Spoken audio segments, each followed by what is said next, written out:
Hello, everyone, and welcome to episode number 33 of the Friday Nightmares podcast.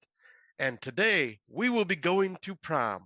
I am your host, Mr. Smokeshow Crawford, coming to you from Swartz Creek, Waterdown, Canada, Michigan, Ontario, United States, Africa.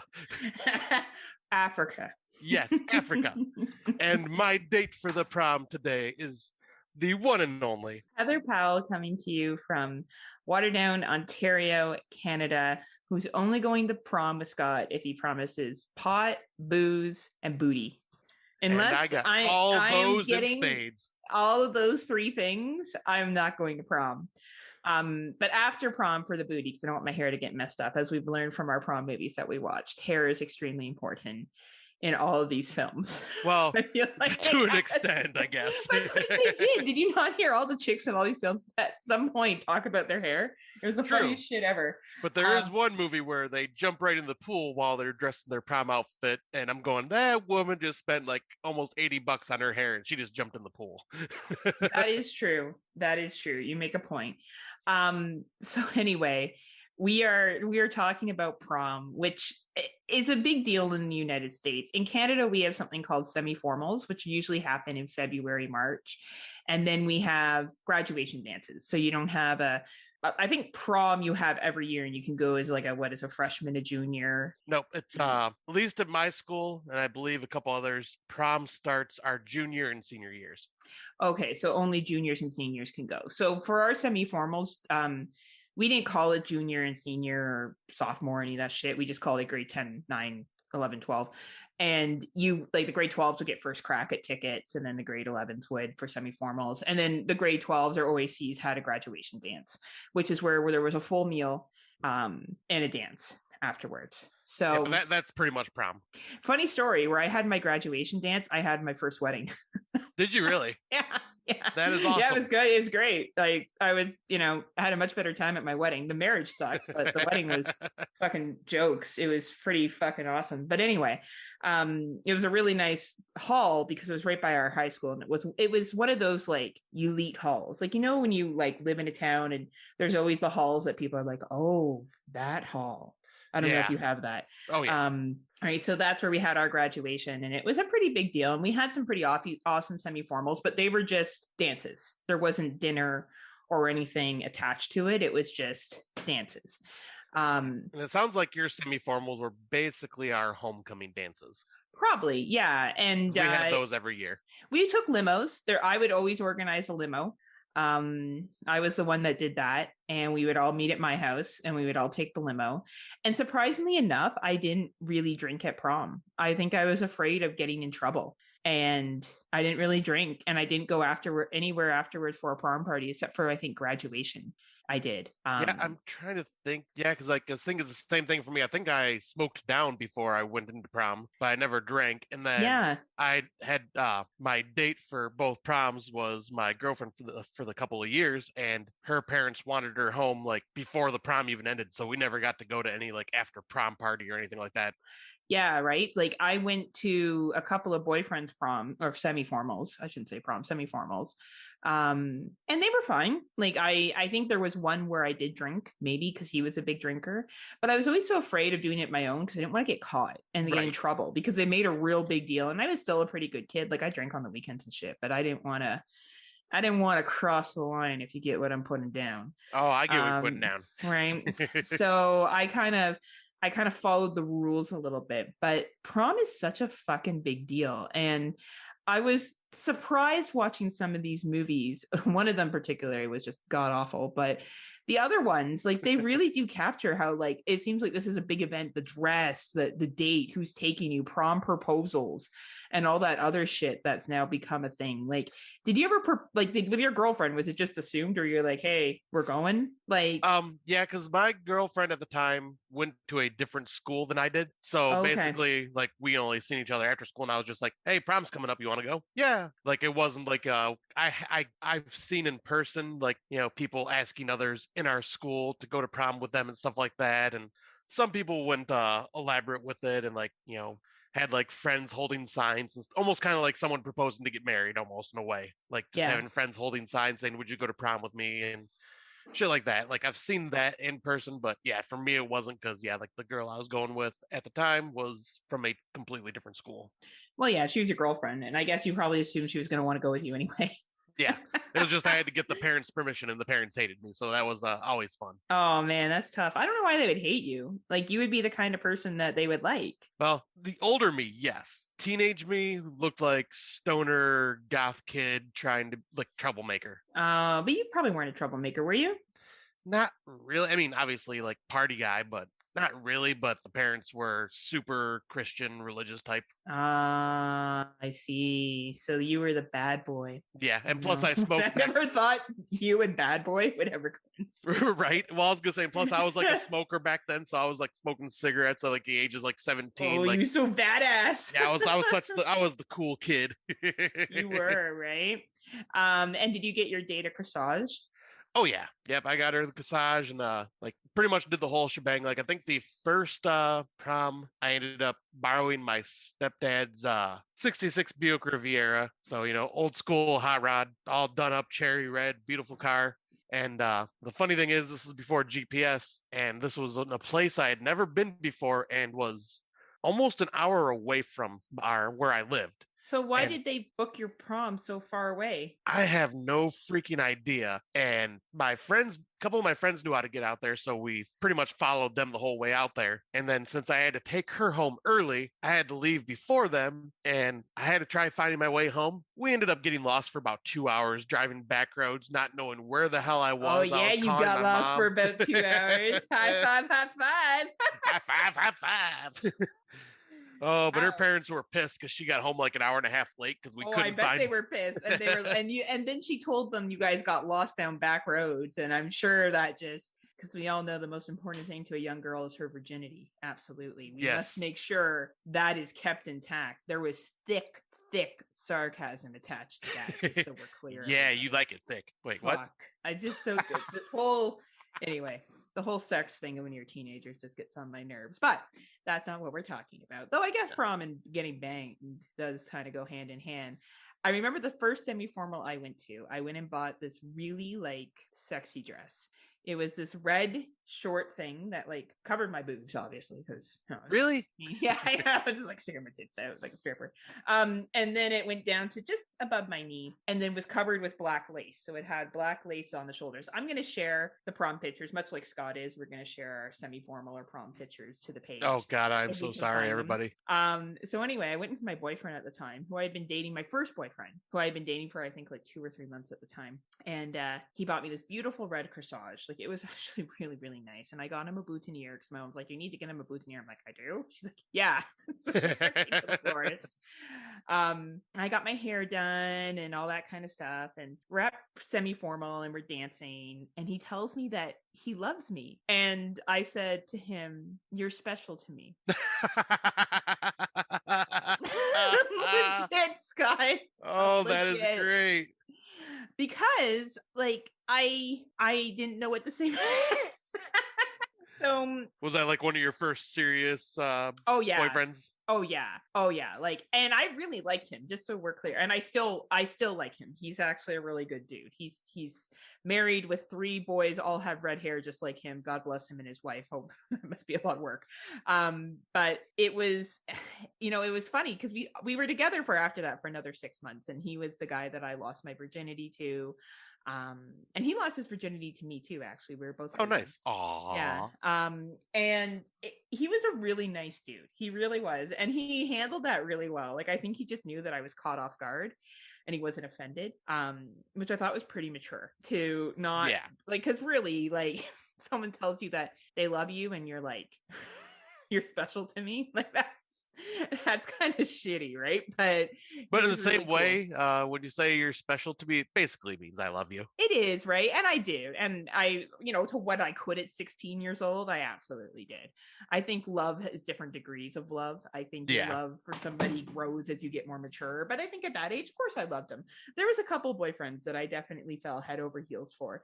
Him and a guy I dated in grade 12 out of my high school dating, because I did date a lot in high school, would have been the 2 dudes I think I was like in love with, you could say. And I went with my ex-boyfriend to his grad and semi-formal, and we were dancing at a semi-formal in grade 12. And I had a teacher come up to us and tell us to leave some room for the Holy Spirit because I was grinding too hard on him. Oh, that is great. So you were like that even back then. Oh yeah, nothing's changed, Scotty. Like nothing's changed. I would probably say to you, my behavior is about the same. Only I'm more confident now. That's the only thing that's changed is I'm more confident and I give less fucks. So I've just gotten more like, sure, you want to do it at the back of the bar? Let's go to the fucking back of the bar. Don't be running your mouth if you're not going to put out like that. Or like when I'd be like, hey, yeah, I'll take you home. Yeah, you want to go? All right, let's go. And they're like, oh, I don't know now. It's great. And I think that's the problem. I've become super like, all right, cool, let's do it. And people are like, oh, right, like, oh, I don't know, I did not expect this reaction. Like I don't have time for this shit. It's like my girlfriends will get intimidated if like a man stares at them. I just stare back. Right. I love it. I think it's great. Like I'll be driving, I'll feel dudes like eyes on me, and I just slowly turn my head and I stare right back. And I think it's fun. It's great. Oh, you crack me I don't up. think it offensive either. If it's some dude's checking me out or chick, I'm like, hey, thanks. It doesn't bother me. Yet again, it doesn't bother me. I respect that it may bother other people. For me, it doesn't bother me at all. But yeah, no, semi-formals and proms. It was good times. I'm excited to go over these movies and to like explore other people's prom stories. So I guess you only went to 2, you're saying. You didn't go any more than that? Nope, I did go to a couple more. Let's see. I think I actually brought this. I might have brought this up on the show, or it might have been on our break, but there was my 2 proms, junior and senior year. Mm-hmm. Then after I got out of high school, no, this is a similar story to what I brought up before. But yeah, after I graduated and my girlfriend and I broke up, I took her twin sister asked me to prom. To their prom. Like the same one that you went to the movies with? Yes. You scoundrel. You're such a scoundrel, Scotty. Oh, I mean, well, I was asked. I think we need to do a picture of you with 2 twins on each arm. Like a twin on one arm, a twin on the other. Darren, you're on it. I'm thinking Darren can pull that off. And I actually think I might actually have the prom pictures from me with both of the sisters. You are such a scoundrel. Honestly, Scotty. I don't know. Do ladies know about what the player that you are? Hey, can't hate the player. You gotta hate the game. Gotta hate the game. So why don't we break into our 2021 movies? Look, Scott, I'm getting better at saying 2021. I'm so proud of you. 2020 all the time. Now, I don't know. Have you seen any of these movies or? Actually, every movie that I added did not show up on the list there, so I'll have to use my phone. Oh, you did add some. Yeah, I added them and they just didn't save for some reason. Okay. Did you want to go with one of yours first, or do you want me to just start with what we have here and we'll just go back and forth? You go ahead because I gotta pull my list up. Yeah, you pull it up. Yeah. All right. So the first one we're going to talk about is Built to Kill. It's an anthology. It's about people. The tagline is it's a edgy, hyper stylish horror anthology about people pushed, pulled, and driven to kill. So it has a couple of different short stories in it. I recommended it to Brandon Orlick from the Exploding Heads podcast, and he hated it a lot. I personally didn't hate it. I thought it was okay. I really like anthologies though. Maybe that's why. The stories are fine. There really isn't a wraparound. It's just a collection of really short stories. It kind of reminds me of something that you would see at a film festival where they kind of submit a various of short films. It's international directors. It's available on Amazon Prime Video and Amazon Video too. So if you have Prime, you get it. If you don't have Prime, you can rent it. I would say if you really like anthologies, check this one out. Only if you really like anthologies. If you don't bother. I don't think you're really gonna miss anything. A $1.99, $2.99 rental is fair. Yeah, this is one I remember you were talking about. If I get a chance, I will definitely have to check this out, just out of curiosity. Plus, it's anthologies, and I love anthologies. Well, and we could do an anthology award, right? Yeah. So this may, depending what other anthologies come out this year, this may be a pretty strong contender. Because I said I enjoyed it, right? Yet again, right. I'm telling people that they may not like it because Brandon disliked it so much. It's made me kind of second guess. how good it is. But well, I honestly found it enjoyable. He also disliked Mortuary Collection, so yeah. Yeah, that's true. Good point. So maybe he just only likes anthologies from the 70s. Right. So yeah. But anyway, what you watched this one? I haven't seen this one, and I kind of wasn't sure whether I should or not. So yep. Yeah. So the next one that I watched is The Boys of County Hell, which is released on Shudder, so it's a Shudder exclusive.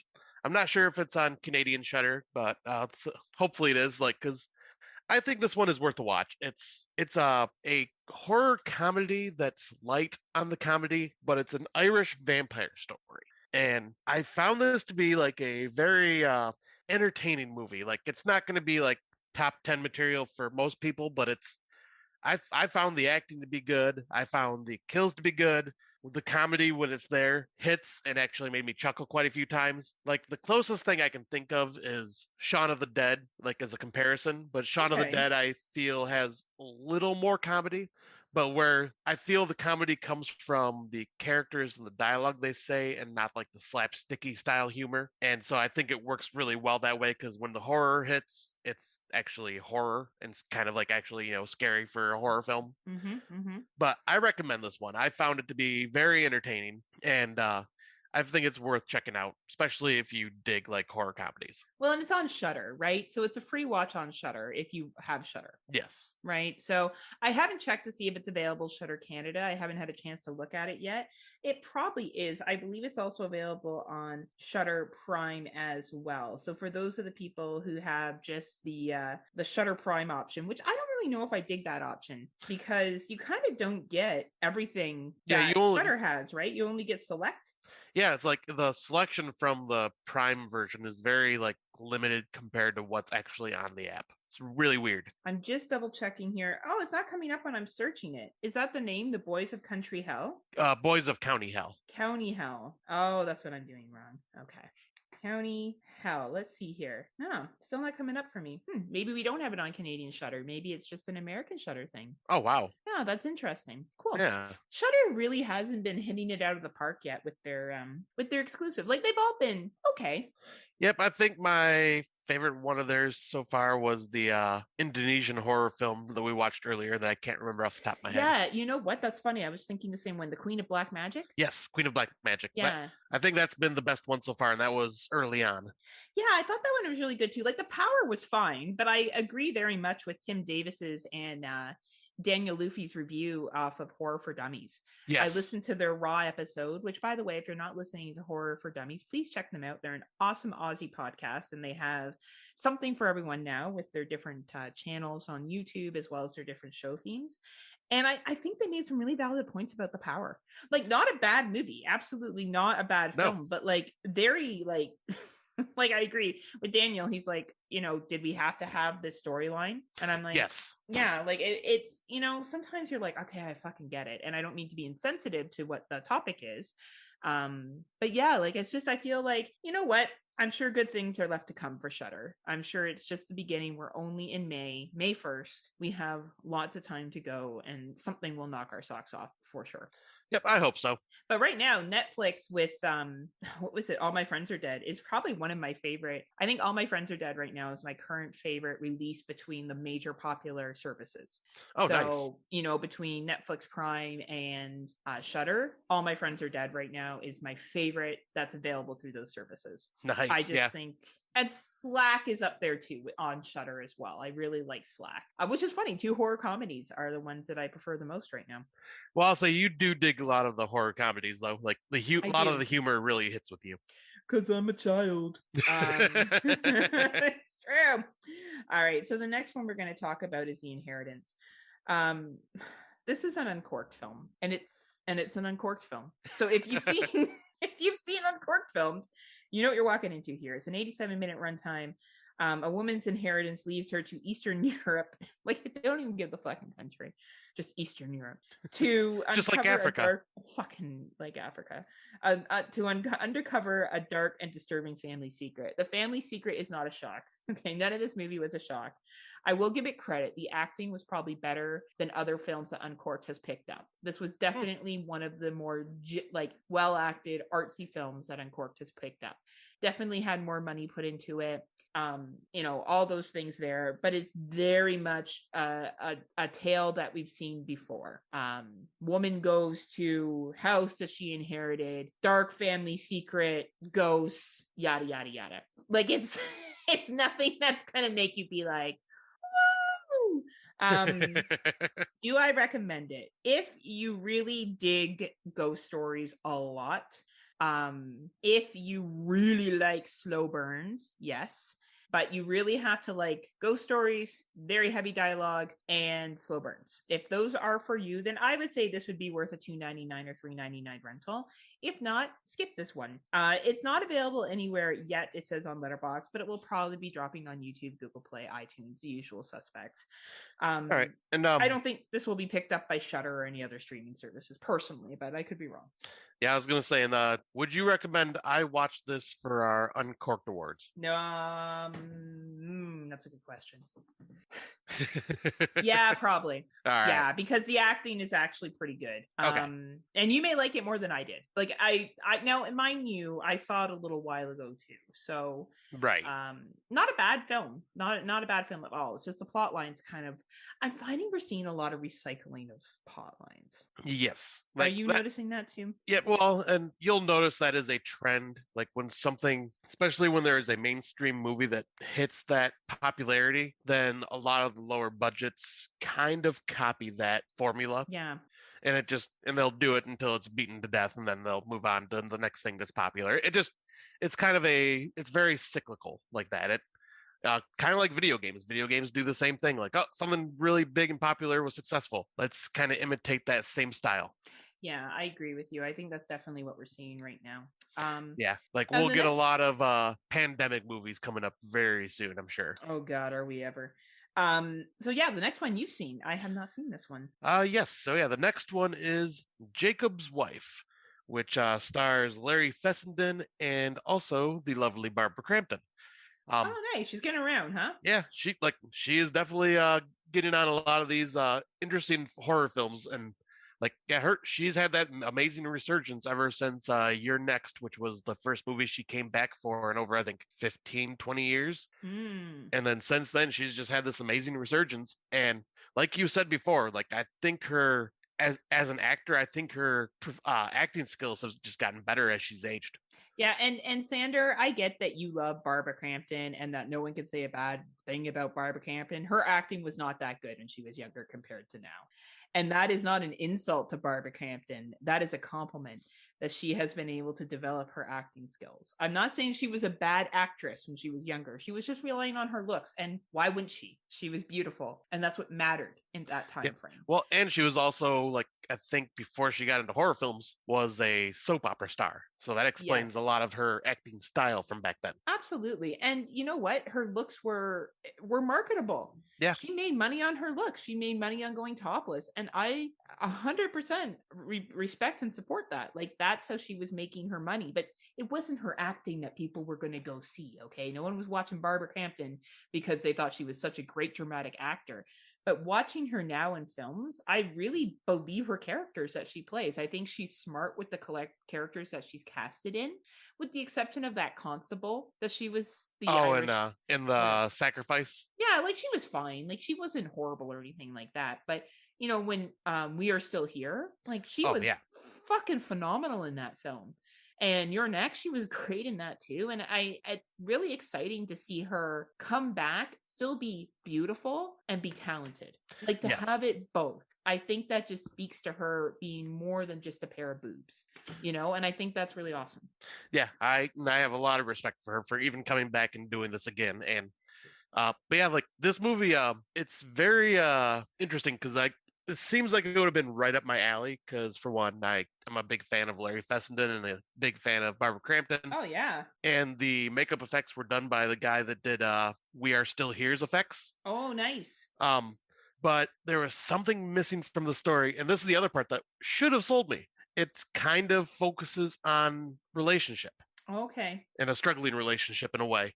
And like I thought the movie was good, but I wasn't as blown away as I was hoping I would be.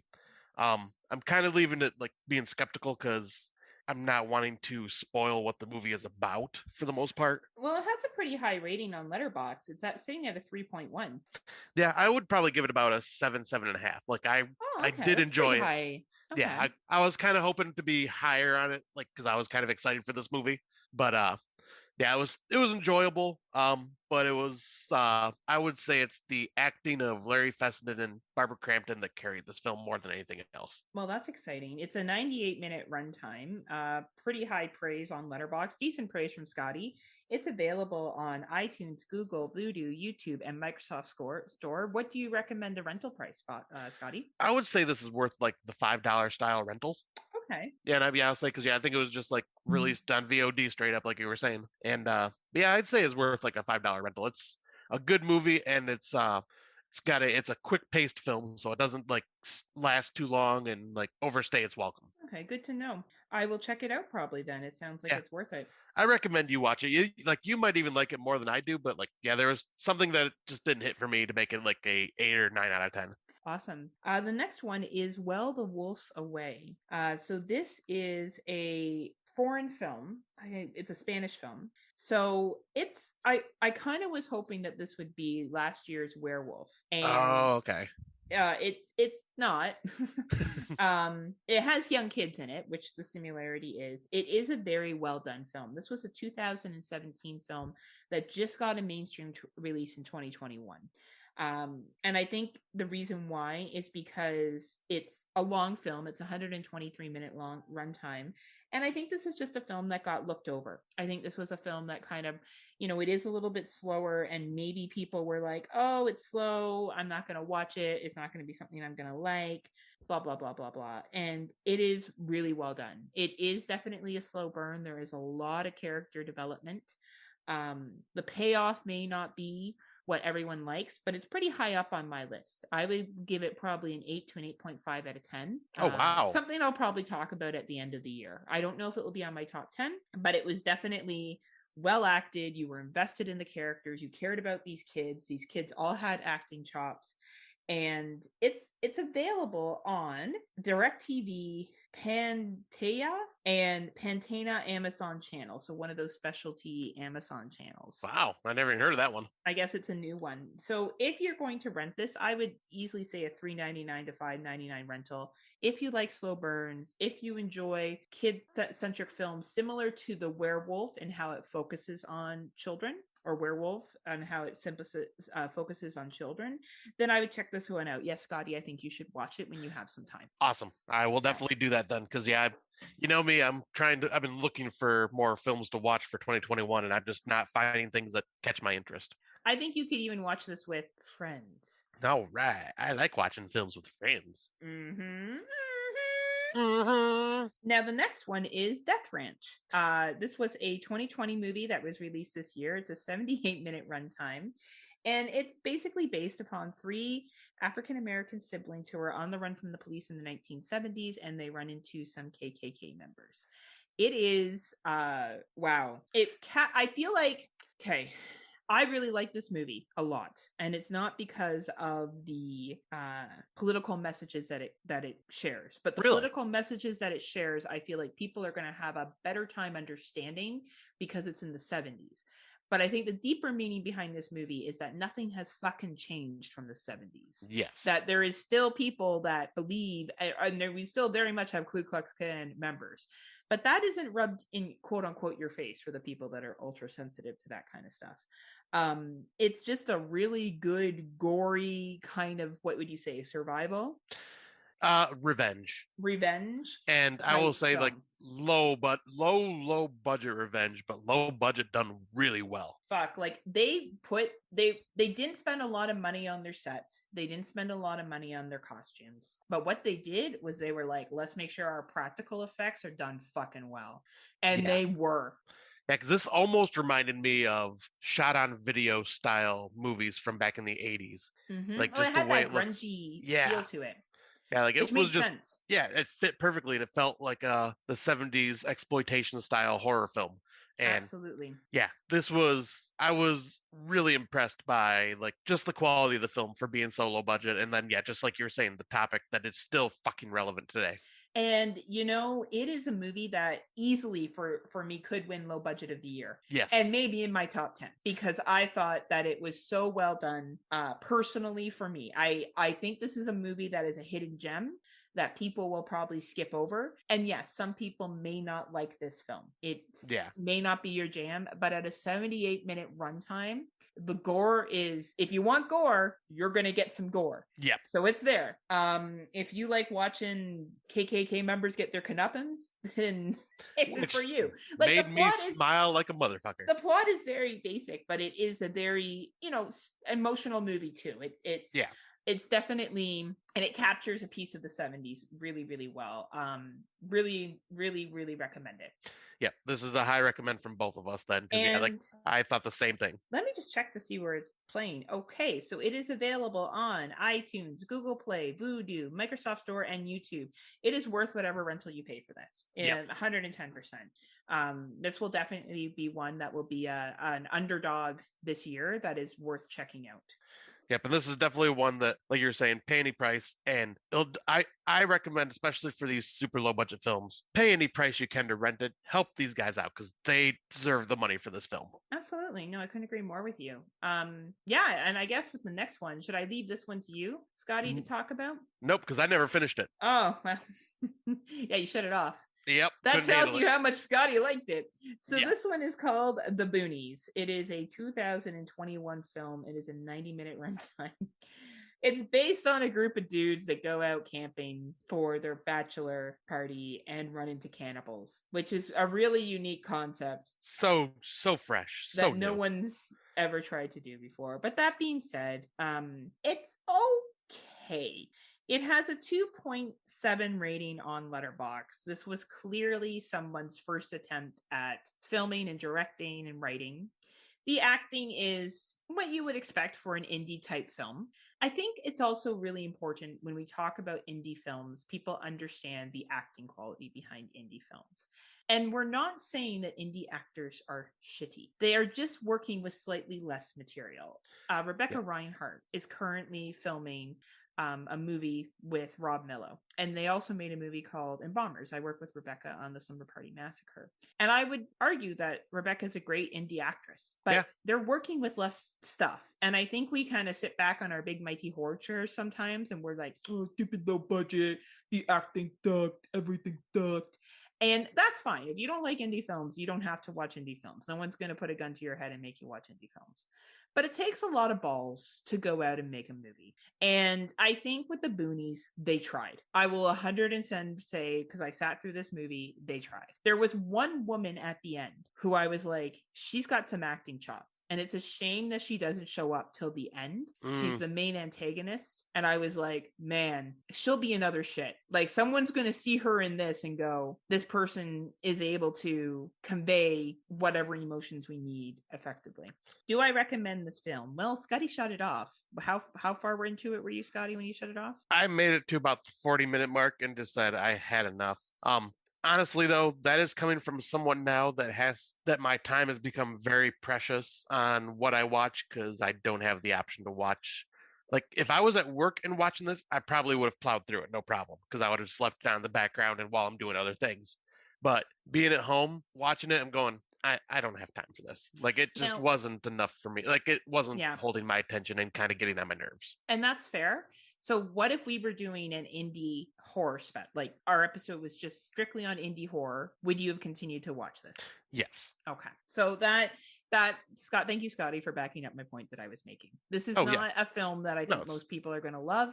But if you have a thing for indie horror and you like seeing indie stuff, and maybe you're a indie horror director yourself and you want to get an idea of what other people have done, I would say this is worth your time. If you are not like that, then I probably wouldn't bother. You're probably not going to enjoy it. And I just want to be clear, like, because you know me, I do love certain indie films. This one was just, I think it was the story itself that I just, Well, Yeah. it's atypical, right? Like there's nothing super unique about it. And I think you put it perfectly. If I could put this on at work and have it playing in the background, sure. But with the limited time and the access to 2021 movies that you and I are both blessed with, through screeners and Shudder and Prime and Netflix and VODs, like there's a lot to choose from.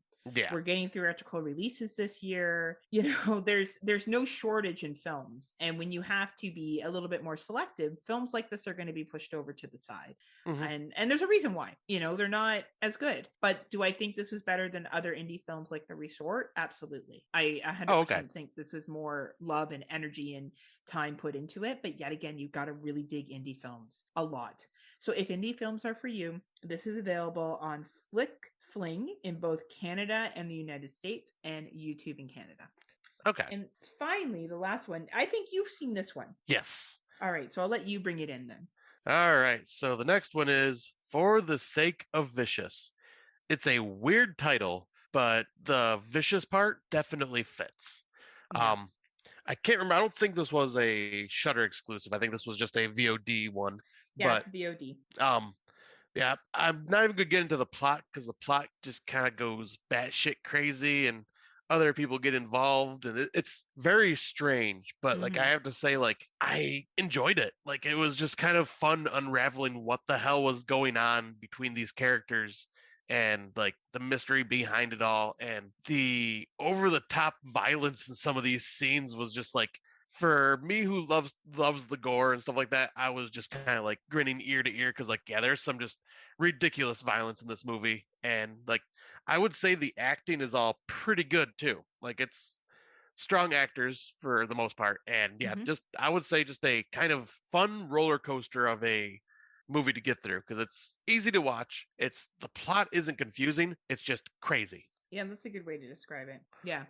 It reminds me of 12-Hour Shift with how crazy the plot was. Yes. Did it not give you that 12-Hour Shift feel? It really did. Right? So if you watched 12-Hour Shift from last year and you enjoyed it, you may like For the Sake of Vicious. I didn't really get the ending, but I got the rest of it. And I think there's some really good wondering who did what and if people are guilty of what they're being accused of. There's some really good, like you don't really know exactly what's happening. Yeah. I thought that was really well done. It's an 80-minute runtime and it has a 3.0 rating on Letterboxd. Yeah, I'll say it goes by pretty quickly. And one thing I will say is about the whole who do you believe? It's the storyline kind of plays the whole each side has their own story. Yes, very much so. Very interesting how it's played out. It is. It's very interesting. I enjoyed it for what it was. I thought it was a really fun film. I don't know if I don't think it'll be on my top 10. No, I don't think it'll be on mine either. It might be in my top 20. Yeah, it could be. Yeah, there's still a lot of films to come this year, right? And we're getting more theatrical releases this year. So, but I don't regret my time with this. I think that, this was obviously a more expensive film that was made, more money, more budget put into it, great special effects, short time, 80 minutes. I don't think you're going to waste your time with it. It's available on Amazon, iTunes, Vudu, Google Play, and YouTube. So $3.99 rental, $2.99 rental, Scotty, what would you say? Yeah, I'd put it in the $3.99, $5 rental. Okay. Like somewhere around there. Like it's a fun watch for a Friday night type movie. Yeah, I would agree. I definitely think it would be a fun little, and it's short, like it's 80 minutes long, which I like short. Yeah, so you do in my movies. Just to be clear. Just to let everybody know. just the movies I want short. What I like. Super important about what my needs are. So we're gonna move into older movies, which we have a whopping 2. Well, to talk about here today. We should call it "You Are Going to Move into Older Movies." Well, you saw one of them. Oh, yeah, that is true. So you could talk about that. You've seen both, actually. One's one of your faves. That is very true. I mean, right? It's just not something I've watched. Like, I just haven't watched an older film recently, besides for our end of our show. Our show.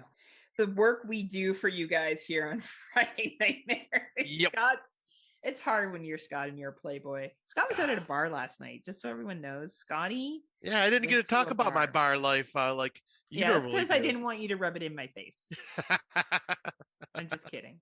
How was the bar last night, Scotty? It was fun. Had a few drinks, got to chill outside on a patio with a little fire cooking next to us.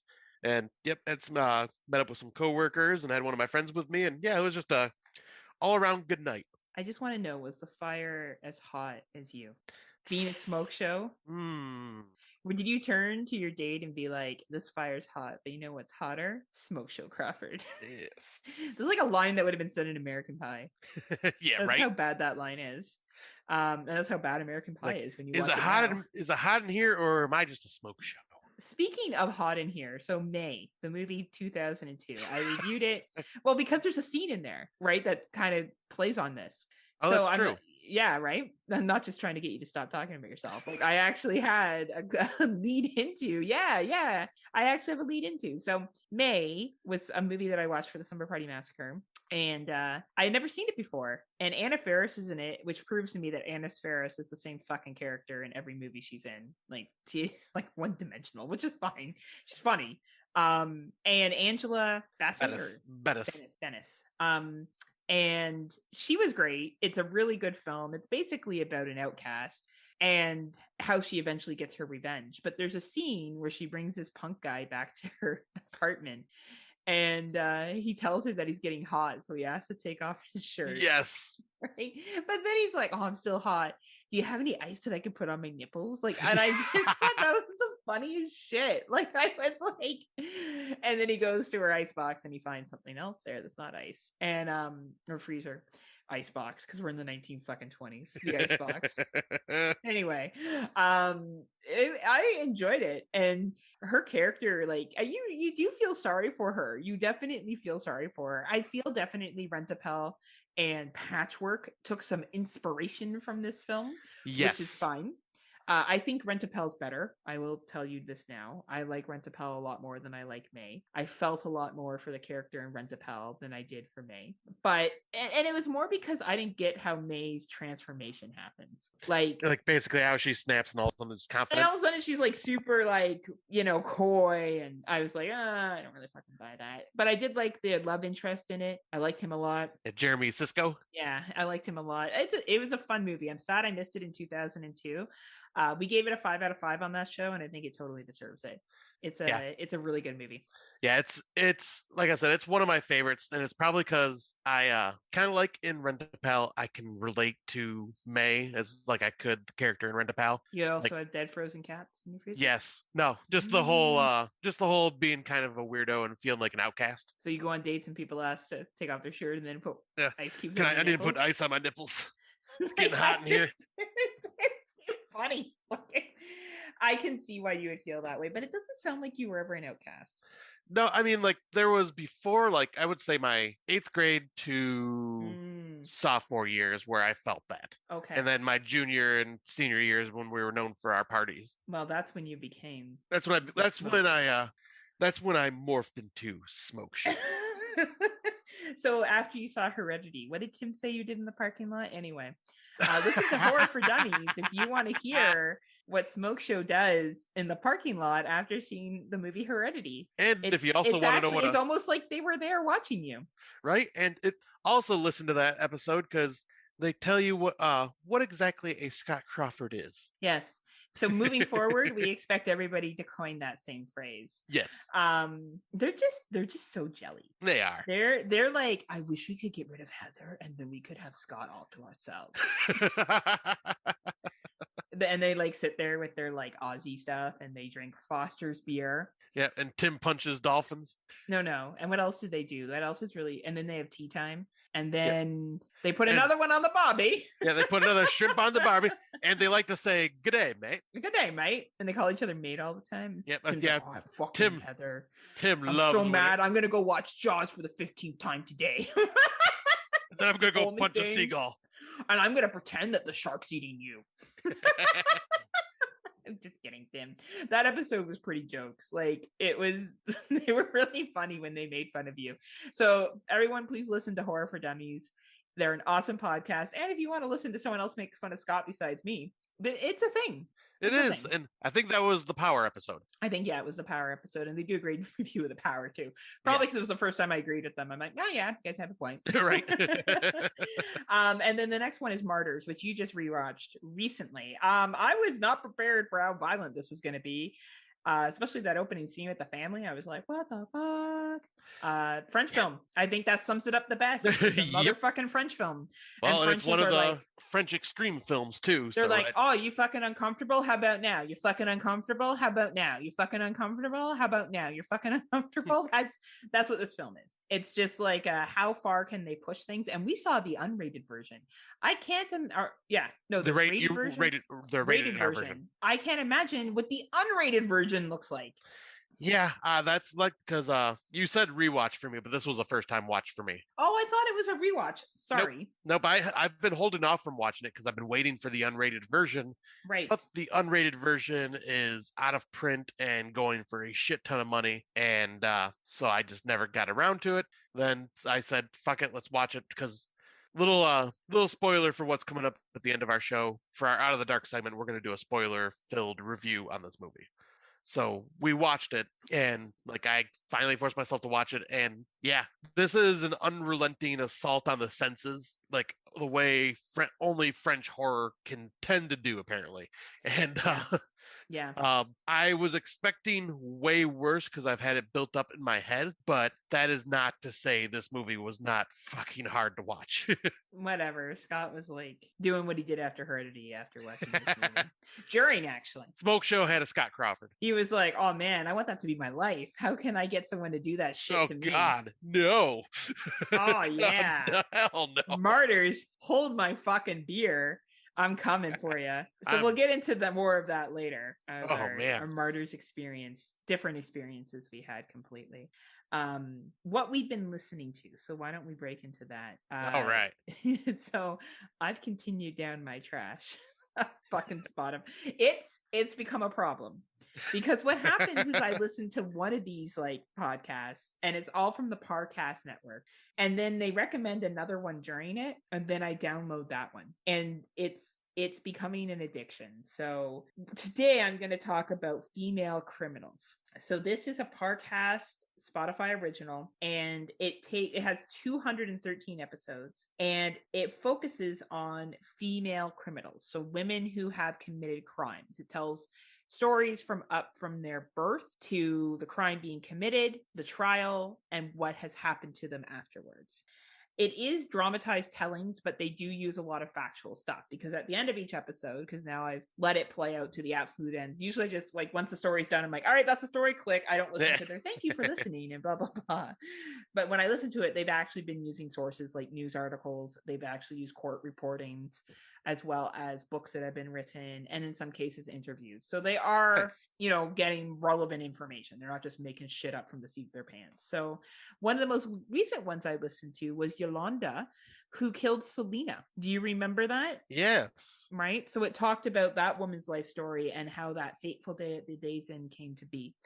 And it's a really good true crime story podcast if you enjoy learning about female killers and why they kill. And there's a little bit of psychology stuff put into it as well. They do some research studies on it. I highly recommend it. It is a little bit brain candy, but sometimes we need some brain candy. So you can find that on Spotify. We'll include the links to it, but yeah, check it out. Nice. I'll say I do love that you're going through all these types of podcasts. Oh man, it's so trashy. It's like the Lifetime's podcast. That's what I'm doing right now. Oh, I love it. And the podcast that I am going to be talking about is a side project podcast that kind of became its own thing from a video game podcast I used to listen to called Kinda Funny Games. The side podcast is called In Review, a Kinda Funny podcast. And it's the main host is Tim Geddes, and he has a slew of the Kinda Funny Games crew just join him different times. So like depending on the movie, we'll have a different couple of co-hosts. But the reason I'm bringing this up, because they're not horror, they just talk general movies for the most part. But one of their most recent episodes, they covered Mortal Kombat! Get over here! And Scott, when he's by himself in the car after Heredity, finish him! Yes! Flawless victory! Flawless victory. fatality. But they ended up going through, like, they obviously talked about the 2021 Mortal Kombat and did like a spoiler-filled review of it.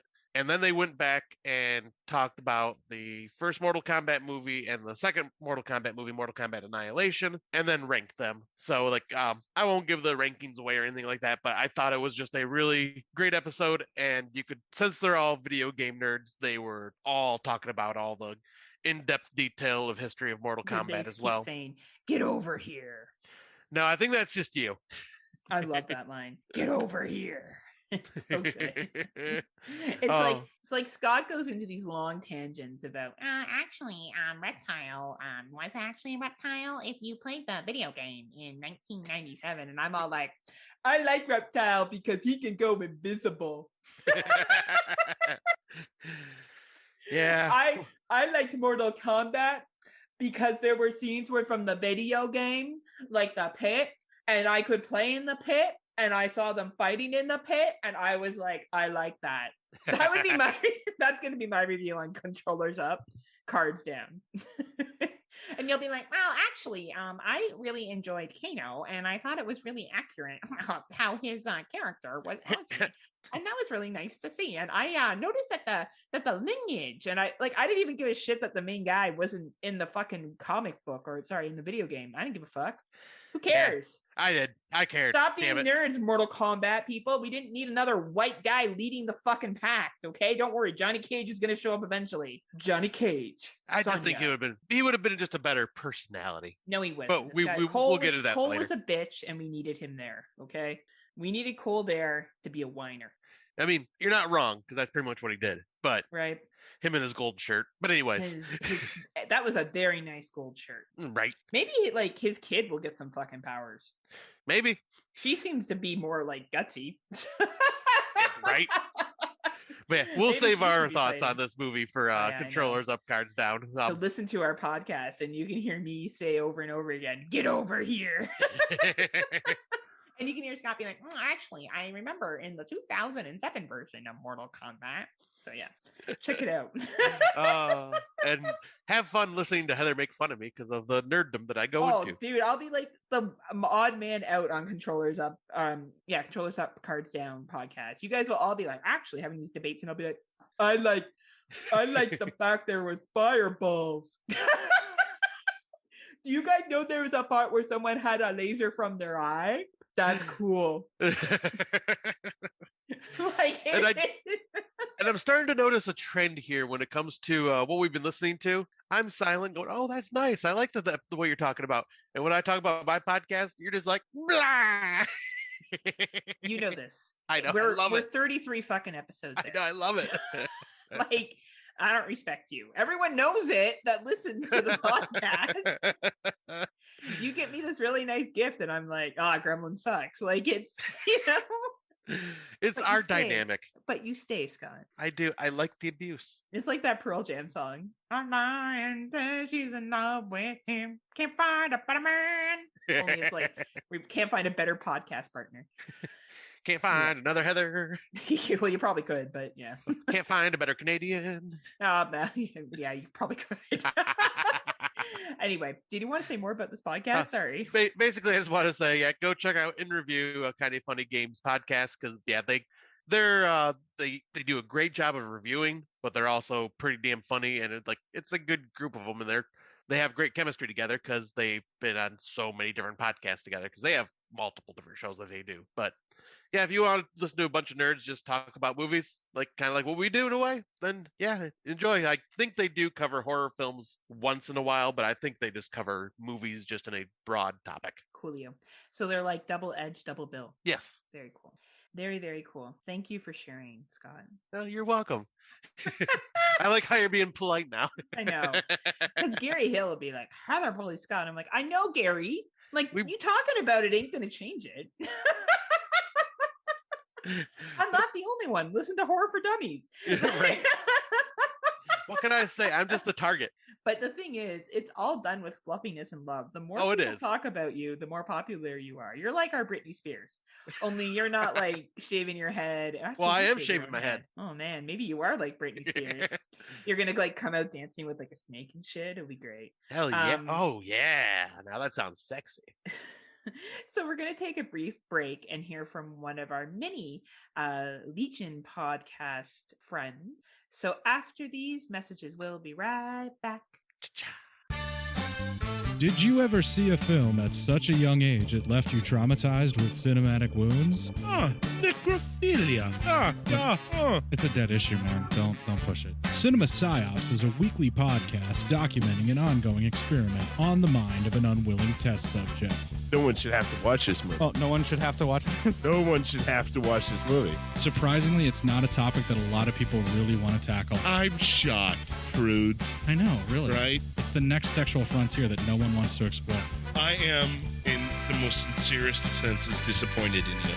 It takes a powerful goddess like Connie, jam her arm down the monster's throat and kill it. Oh, I'm still tripping out over that. Even as a kid, I was like, I gotta find a girl like that. Every week, I get a new look of disappointment that I never thought I could get out of her. Unimaginable. At 12 years old, you should not be watching this movie. Obviously. At 13, you should not be. 14, you shouldn't be. I'm not entirely sure even 17-year-olds should be watching this. Just because you're offended by something doesn't mean that you have the right to demand that it doesn't exist. Watching this film again, I had all of this like little nerd glee with everything that kept little history all popping up absolutely. at you. So I totally loved this film.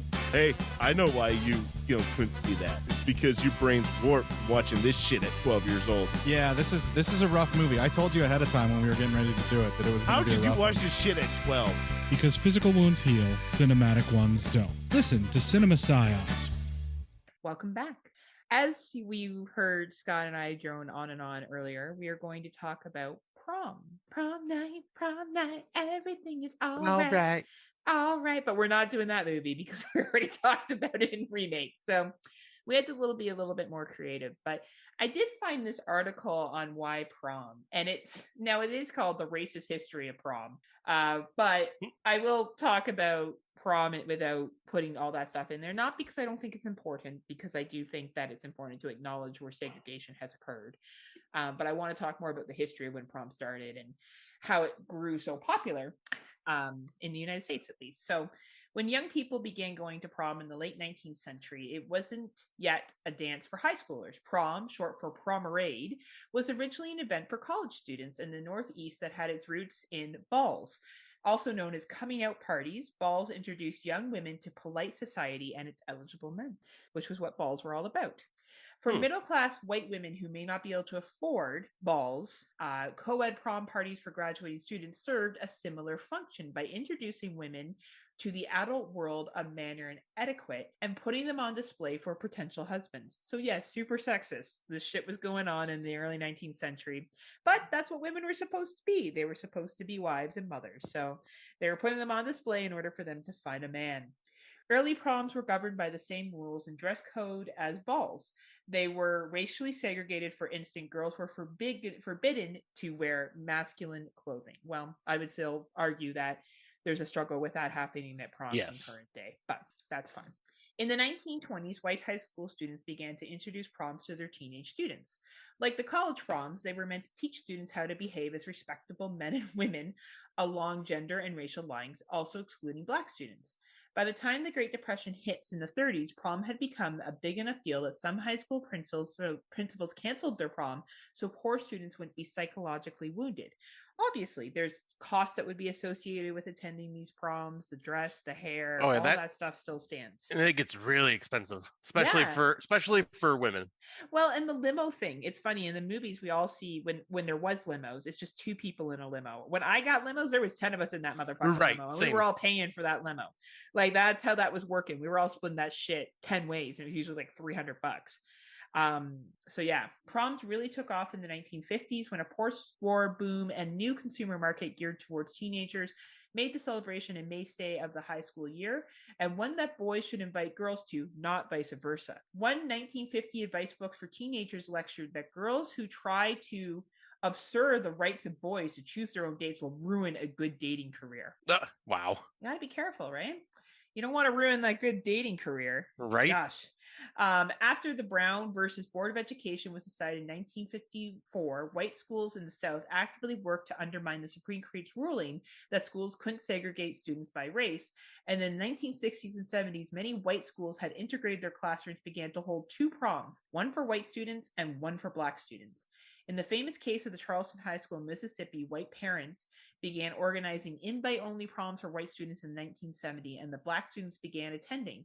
In response, black parents organized their own prom for their own kids.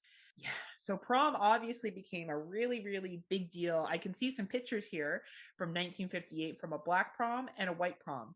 I'll be real here. The black prom looks like they're having a hell of a lot more fun than a white prom. That does not surprise me. People can take a look at this, but the black prom, they all seem to be like mingling and stuff. And the white prom, they're all doing these line dances, walking around in a circle around the room. That looks kind of boring. Anyway. Typical white people. Typical white people. Don't have had a good time. In addition to segregated prom, students have also pushed back against the gender rules about prom attire and policies that prohibited same-sex couples. In 1979, 2 students became the first acknowledged gay men to attend a high school prom together in the U.S. Wow. Since then, students have continued to push for LGBTQ inclusive proms where students can take whoever they want to dance with and also dress in a way that doesn't adhere to traditional gender norms. I've seen some real unique outfits that people wear to prom. I think you should wear whatever is comfortable. Obviously, you probably want to not wear things that are offensive, that have, maybe swear words or other things that could be troublesome or racist slurs on them. Probably not a good idea to wear that shit to prom. But I think otherwise, be creative. Why not? Yeah. This is your time, right? As schools struggled with the racial and LGBTQ conclusions between the 80s and today's, prom became more prominent subject in the media. A new genre of teen movies like Pretty in Pink, She's All That, and Mean Girls portray prom as a major event for drama romance. Just like in the movies, students in wealthier parts of the country began to take limos to prom, which were increasingly held at hotels instead of schools' gyms. Where was your prom held? Ours were held at kind of like banquet halls. Banquet halls?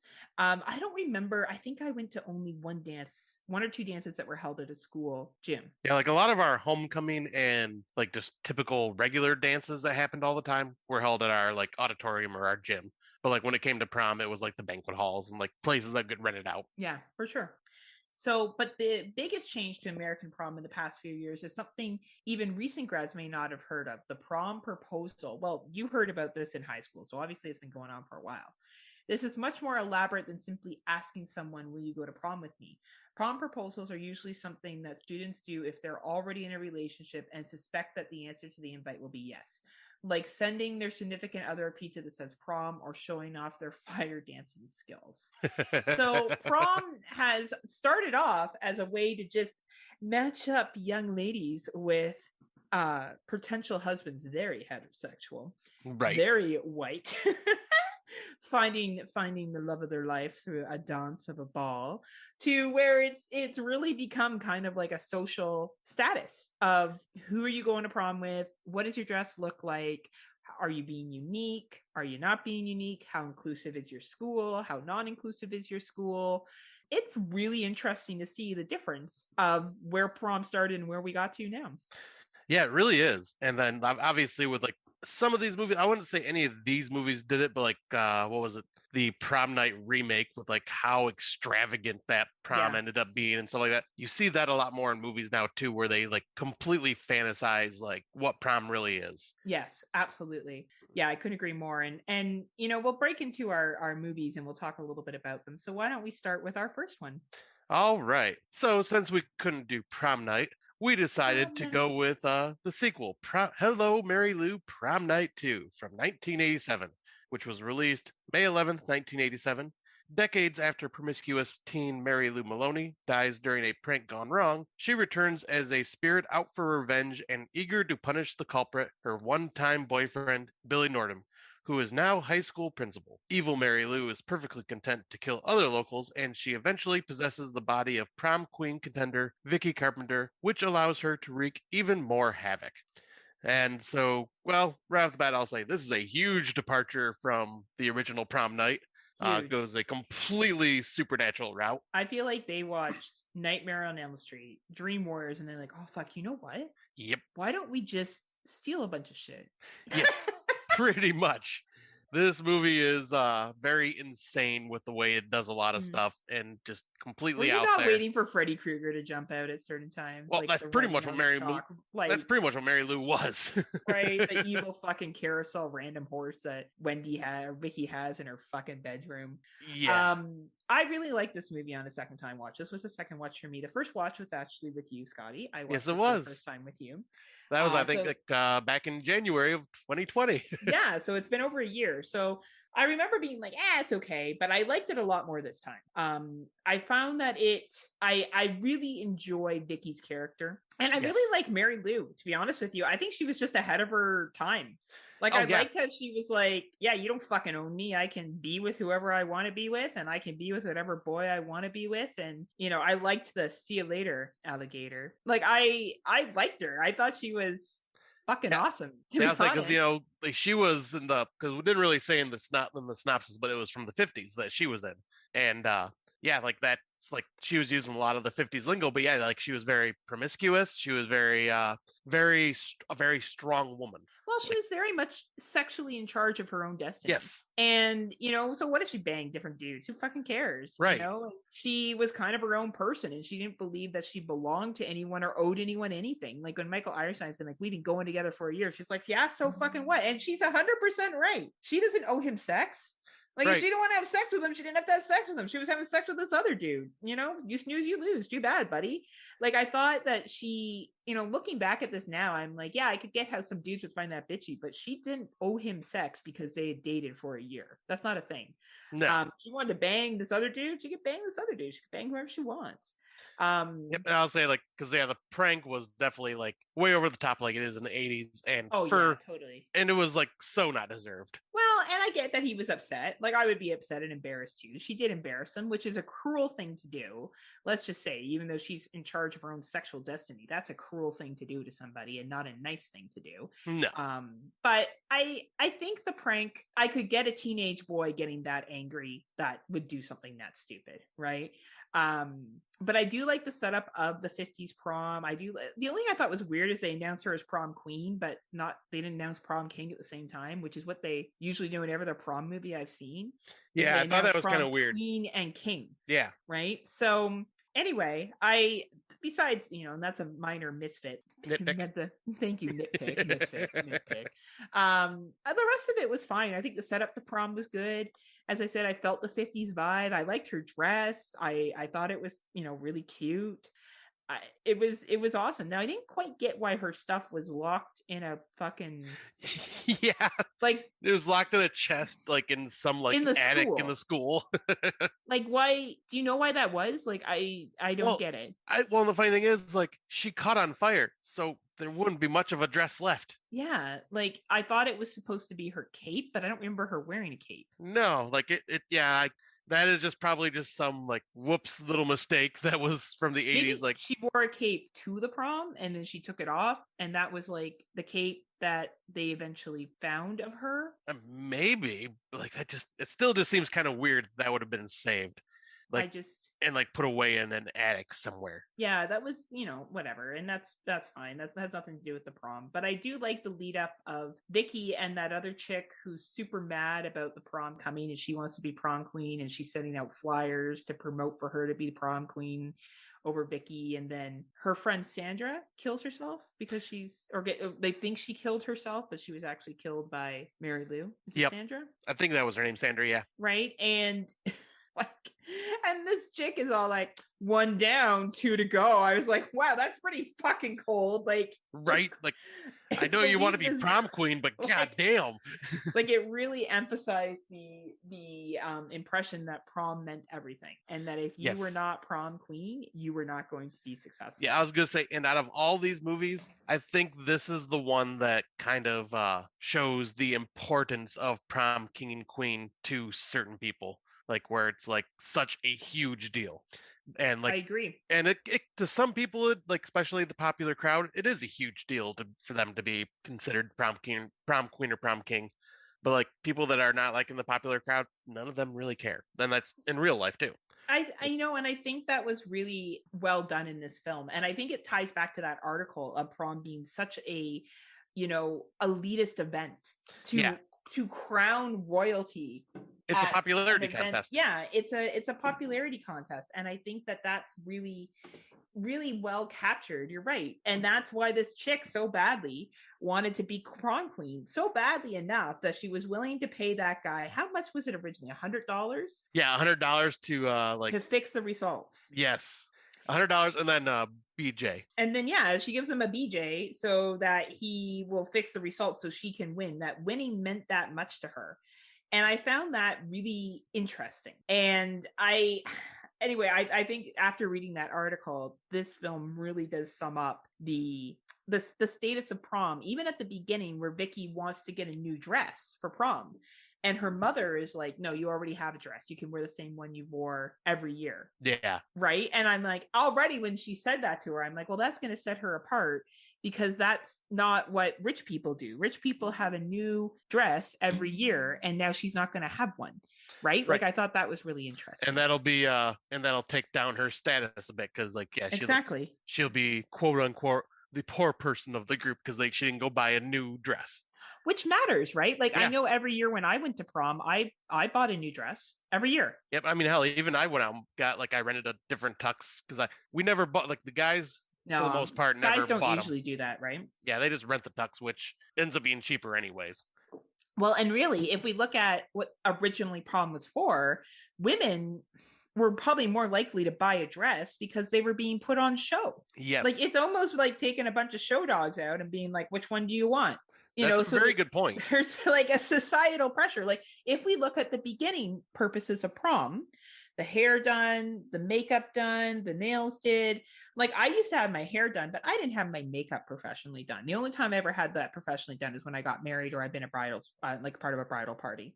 But yeah. Oh, and one time I was in a photo shoot, but otherwise I've never had my hair and makeup done. But now that's pretty normal. Girls get their nails done. They get their hair done. They get their makeup done. It has to match the dress. And I remember I saved up for one dress for prom. And at the time it cost me $200. So this is going back to I don't know, 2000. That was a lot of money. Yeah. I was because that's probably $350 worth now. And I remember it was I felt like a princess because it was this beautiful blue ball gown. And I was so excited to wear it. And it was I was like, yes, look at this beautiful. And I had a new dress every year. And my parents didn't have tons of money. It wasn't like we were balling, but no way. My parents knew that there was no way I would have wore the same dress 2 years in a row. Dudes could have wore the same tux and the same suit. And honestly, no one would have noticed. Right. Well, because honestly, the men's, for the most part, men's tuxedos and stuff, there are only slight differences to them. Almost all the suits look the exact same unless you're going for a different color. Absolutely, right? And I think that that's really interesting that her mom would deny her the opportunity because she didn't like her boyfriend. Her boyfriend was like the Scott Crawford.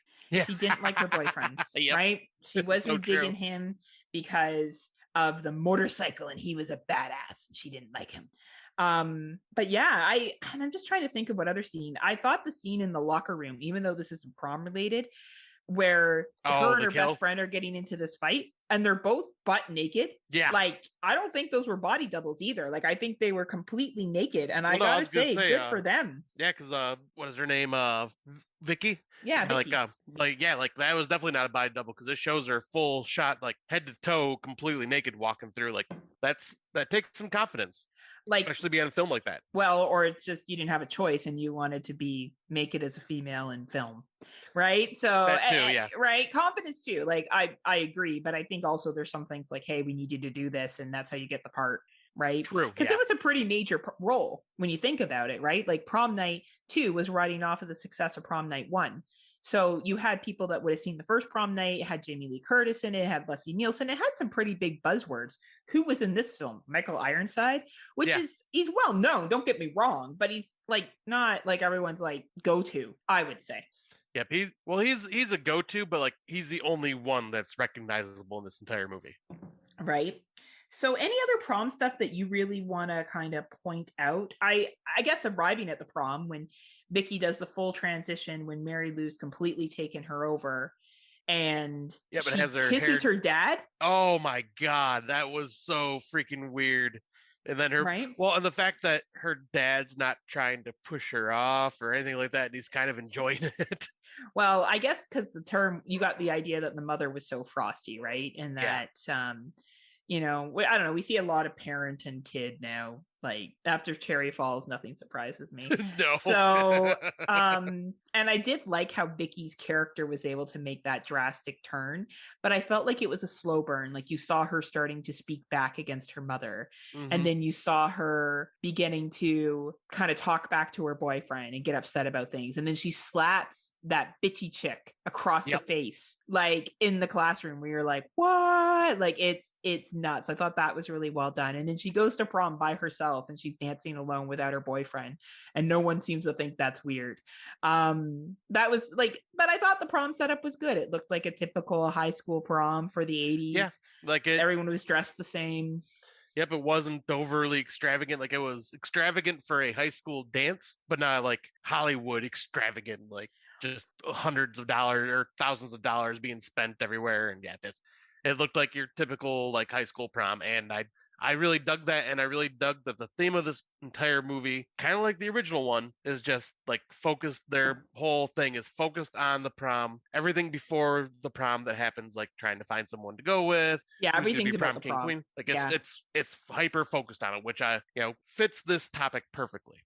I really like how the 1950s prom definitely looked more of like the girl gets asked by the guy. She's expected to accompany the guy. She wears the guy's ring or whatever the case may be, like very much. And then like, I feel like in the 80s, it was a little more, you show up and you have a good time and we'll see what happens. And like, it just seemed like a different feel to it, that people were on display, but it was a different type of display. It wasn't the same, which I appreciated. And yet again, Vicky is announced as prom queen, which is so random that no one gets announced as prom king, like her boyfriend. Right. Like she just randomly goes up there.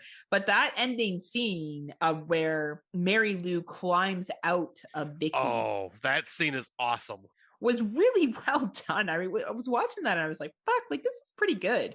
Yeah, like it's really cool effects for that time. And I like the fact that the longer that Mary Lou is outside of the body, like she comes out looking like just a burnt up corpse. Yeah. And she just gets more and more flesh on her as she's like just standing out and like getting her powers and stuff like that. And yeah, very Nightmare on Elm Street-ish feel to it at that point. It was such a Nightmare on Elm Street feel. So I want to see what Craig is the boy. Is it Craig? Yes, Craig. So that's Michael Ironside's son. And he gets chased by Mary Lou into the school basement. And then he thinks that she pretends to be Vicky, but it's not Vicky. And then his dad comes with the crown and puts it on Mary Lou's head. And they flash back to them dancing. So I guess he would have been prom king. Yeah, I would assume so. Which why I don't get but then they wouldn't have a plot if they didn't announce it at the same time. And I guess that was supposed to like calm her soul. That was like what we're meant to believe at that scene. Yeah, she got what she wanted. Yeah, I guess that would be, yeah. And then obviously Vicky survives. Vicky and Craig go outside. Michael Ironside is there. And probably my favorite scene is where they get into the car with Michael Ironside and that Mary Lou song starts playing on the radio. And he says something like, hang on, hey, great kids, let's ride, or something like that. Yeah. And you see the Mary Lou's ring there, and then the eyes change colors. Michael Ironside really fucking fierily delivers that line. Oh, he does. And like Michael Ironside is just an amazing actor anyways. So like, yeah, but yeah, I did like that little, just kind of like, once again, kind of Nightmare on Elm Street style ending. Yeah, like I feel like this movie, just watch Nightmare on Elm Street, and it's like, oh fuck yeah, let's just steal shit from that movie. Yeah. And make it prom-y. But it definitely captures prom night. Like I think that this captures the entire prom experience of somebody, whether it's, not being able to get the new dress, to who's going to win prom king and queen, or just queen in this case. The actual experience of the 50s and the 80s prom. I think it actually does a really good job. I think Prom Night 2 actually does a better job than the original Prom Night of capturing prom, because really with Prom Night, it's more about the murder that occurs. Yes. And the stalking. This, I felt like, was more, the buildup was to be the prom queen. Like that was the overall thing that everyone seemed to want, including Mary Lou. So it was very prom centric. Yeah, that's a very good point because I didn't think about that from the first film. But yeah, that's totally what this one is about, is just the popularity contest of being prom queen. Now, just as disclosure, we did not do prom 3 or 4. Prom night 3 is just a little too silly for my liking. And I think Mary Lou, though absolutely beautiful and very seductive, moves away from the prom theme more. Yes. But almost does a A Nightmare on Elm Street thing by then going after a guy. Yes. And being like head over heels, like obsessed with him in that movie. And then like getting the guy to do shit. Yeah. Like Nightmare on Elm Street Part 2. Yeah. You know what I mean? Like, and then Part 4, they just drive by the prom. Yeah. Which is why we didn't do that one, because they don't even really go to prom. Nope. They go to a house and party. And they just do a couple shout-outs to the first stories and then go to a house, and it's a whole different story. It has nothing to do with the first one. It has nothing to do with 2 or 3. At least 2 or 3 do build on each other. I'll give them that. 4 is just like, hey, you know what? We should just continue to make prom movies. Like, it's like they heard that John Carpenter wanted to make a different type of Halloween movie every time. Right. It's like, we should do that with Prom Night series. Only it didn't take off. No. Nope, not at all. So that's why we're only doing Prom Night 2. Just so in case people are disappointed, we will not be talking about Prom Night 3 or Prom Night 4 in this episode. Maybe one day we will. Maybe we'll see what happens. We make no promises here on Friday Nightmares. So let's move to our next one. All right. So the next one is Dance of the Dead, which was released March 9th, 2008 on prom night. The losers who could not get dates to the dance are the only people who can stop zombies from eating everyone. Very simple synopsis, very simple plot. And though I do dislike the losers who could not get dates. Like, it's just people, they were the outcasts, unfortunately. They were the outcasts. Like, they were part of the science fiction club, or like whatever it was, sci-fi club.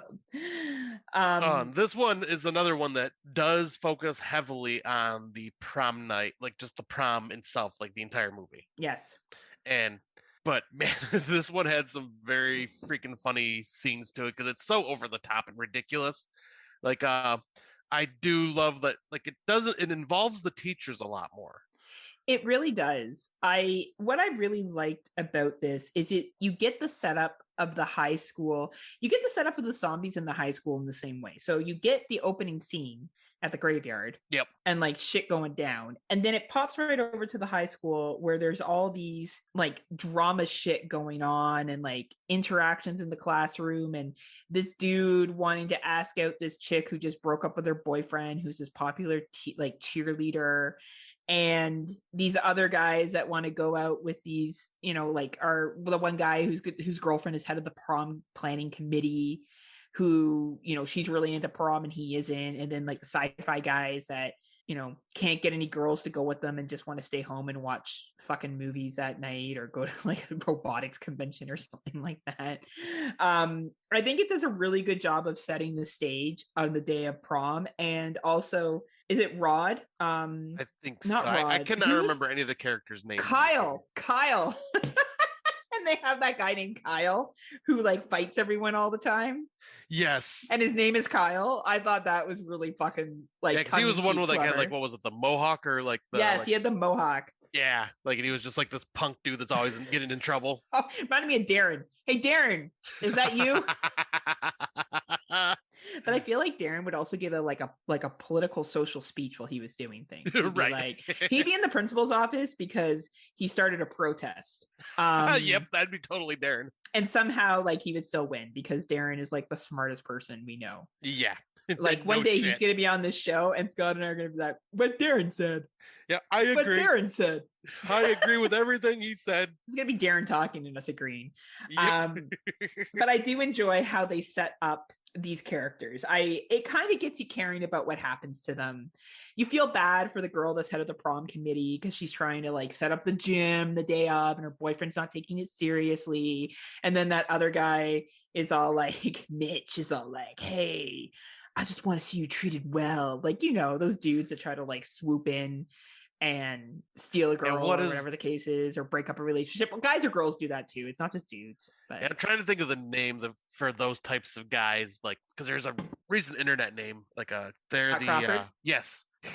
But no, like they're always like the incels. Yeah, that's what they're called, the incels. Oh, that's what they're called. Oh, okay, cool. Yeah, because they're like, you can be treated so much better. You deserve to be treated so much better. Hey, why aren't you giving me a hand job? I just told you you're pretty and told you deserve to be better. What the fuck, bitch? I feel better if your hand was on my dick. That's what this guy is. And yeah, like the main character, like how she was like you're saying, like she was so focused on the prom committee, and then like her boyfriend is like the total jokester that doesn't take anything seriously, right? And who ends up being kind of the hero of the movie, of course. But it's a good setup. It's all the day of prom, and she fucking cancels on him on the last minute, and then he's still going without her. Yeah. And then this other guy picks her up. And did you not think it was funny that he drives her out to like? So this Mitch dude takes this chick, and it was total like parking prior to going to prom. She's like, aren't we going to prom? And he's like, oh no, I thought we'd chill here. And he has like beers in the car. I'm like, oh man, this sounds like a good night to me. And didn't he take her to the cemetery? Yeah, he took her to the cemetery, and then like starts making the moves on her. And she's like, just don't mess up my hair, which totally something. Yep. I would say too. I'd be like, look, I just got my hair done. Don't fuck this up. It cost me fucking $80. And then like he gets eaten by a zombie and shit. And the zombie stuff is like, that's kind of all in between these people that didn't go to prom. Yeah. I did find some one-liners of like, how come Kyle didn't go to prom where all the farm animals busy? Like, I thought that was funny. And then he's like, I only banged college chicks. And they're all like, oh, like it was like the dialogue was very teenage centric. Like it really was teenage centric, like promy kind of conversations, and how she uses her shoe to kill one of the zombies, Jules, stabs the fucking zombie in the head with her heels, and she gets mad that her dress gets ripped because that dress was probably super expensive. And everything comes down to prom. And I do have to say, we didn't really bring up his friend, but his one, I think we briefly brought up, but his one friend who's trying so desperately for the popular girl, and she like is treating him like a friend, but then she's just like, no, I'm not interested. I'm gonna go with this guy instead. Or like when he's going to go ask her, and she's like, oh, well, this one guy broke up with me. What do you think about the lead singer of the band over there? And he's going, oh, I've been showing you like crazy that I'm interested in you and would like to take you, and you're just gonna like ask me, oh, what do you think about that guy? What do you think he'll say? He's like, of course he's gonna say yes. Well, he didn't say yes. Yeah, that was the best scene, is because she walks over to him. She's like, do you want to go to the prom? And he's a total band guy. Band guy. Like, I could see Darren saying this except for the last line that he says. So like, I don't want to go there and do this, and I could listen to my music and do my music. That'd be a Darren thing. Darren would never say to someone, and after the set is done, you can suck my dick. That would never, Darren would never, ever say that. But he reminds me of someone that would have been like, I'm going to get together with my punk friends and have a better party. And damn it, Darren's party would be better than going to prom. Right? I 100% believe that. Any party that Darren throws would be awesome. Awesome music, good conversation. And dude has good taste, so I bet you the food and the drinks would be yum yum. Yes, Darren, we love you. Darren, we love you. But honestly, when he says that line at the end, and he's like, "And afterwards, after we're done playing, you watch us play. You can suck my dick." I fucking died because her face is like, "What?" Right. Like they think there's like this big time band, right? And they have these fucking groupies that are just gonna do whatever they want, and they're just in the garage, just jamming out and. Like we have to bring it up because this is probably like my favorite character of the entire movie, the freaking gym teacher. Oh my god, the Southern gym teacher. Awesome. Oh my god. Oh my god, that was like a former military dude. Like the characters in this are just great. And even though there's a big chunk where we have the whole prom planning piece, and then we have the whole zombie piece, so we have them, locked up in the house as a shout out to Night of the Living Dead. And we have, a couple of scenes they stole from their zombie movies, but they stole them well, and they fucking made it fun. What was the other thing I was going to talk about that I thought was really clever about the zombie? The garage, the band playing in the garage. Yes. Like just as like, and like the zombies love the music, and they play their music, and they like play for 5 hours to hold these zombies off. Like it's just like we needed the practice anyways. Like it's a well-written movie. This was a low-budget movie. It first made its appearance at film festivals, and I'm glad that it eventually got picked up because it really is quite funny. Like it really has some good humor and some good writing to it. But when they eventually get to prom, so they realize that all the zombies are heading to prom and they're worried that all the students are going to die. They get there and they realize that all the students have turned into zombies anyway.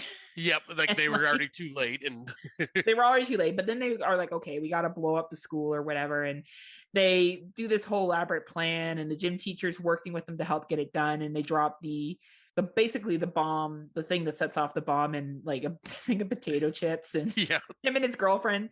So the two main characters, I guess you could say, because I didn't actually think they were going to be the two main characters at first. I thought the other couple were going to be the main characters, but they were kind of secondary. Yeah, they were. Right.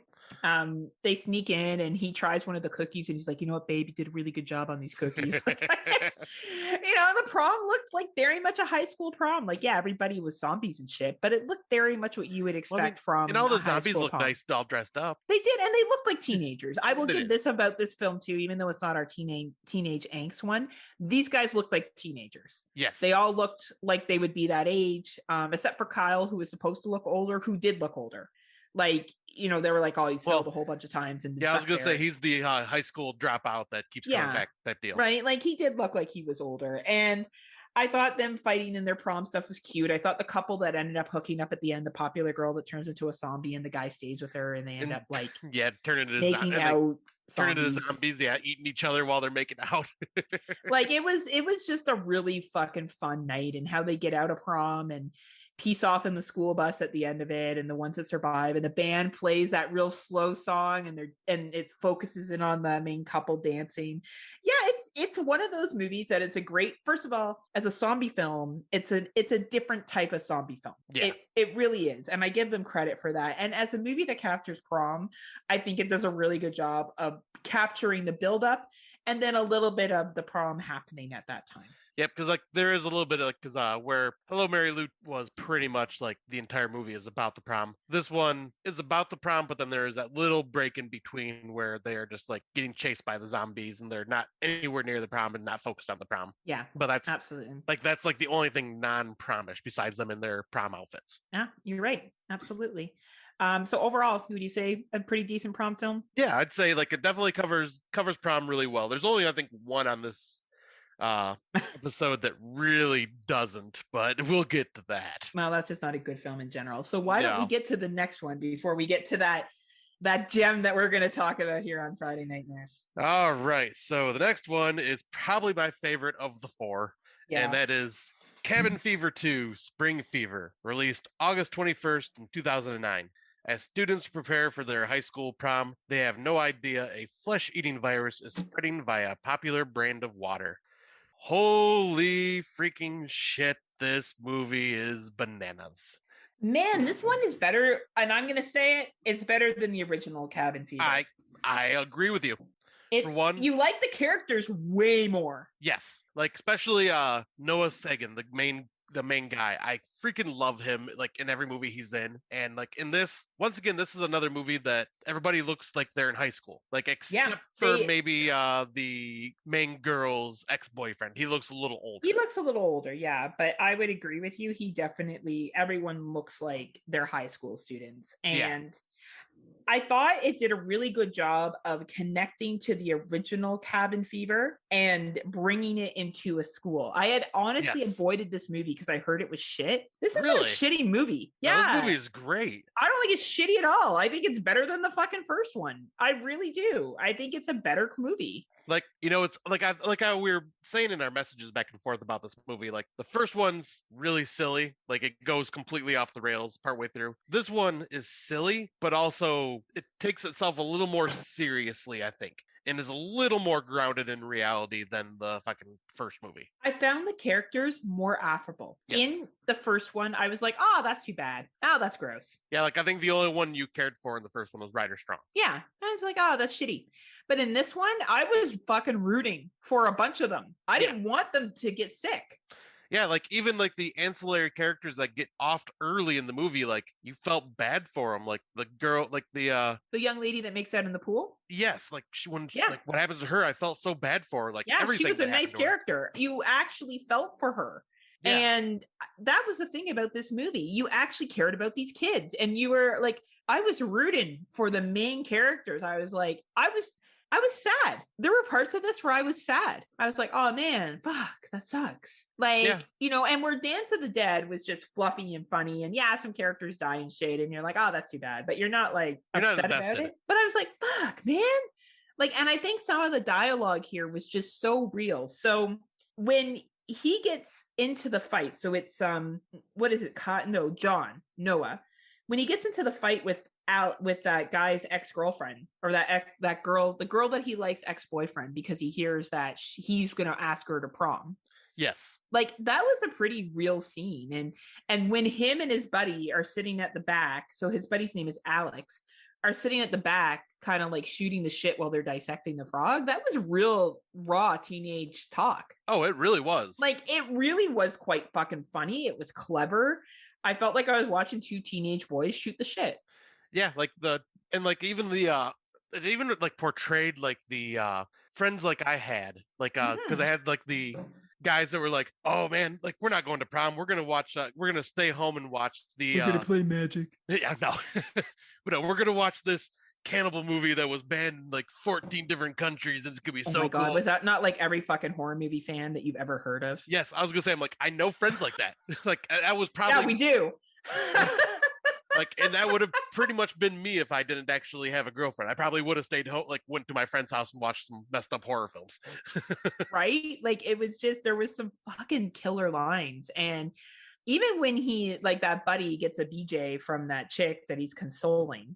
Oh, yeah. And he's like, so you want to go to prom? She's like, I got to work as a hostess at my job. And then I'm like, I don't think she's a hostess. No, she sure is hell not. Right? But anyway, even that line was like, it was funny. It was fluffy. It was good.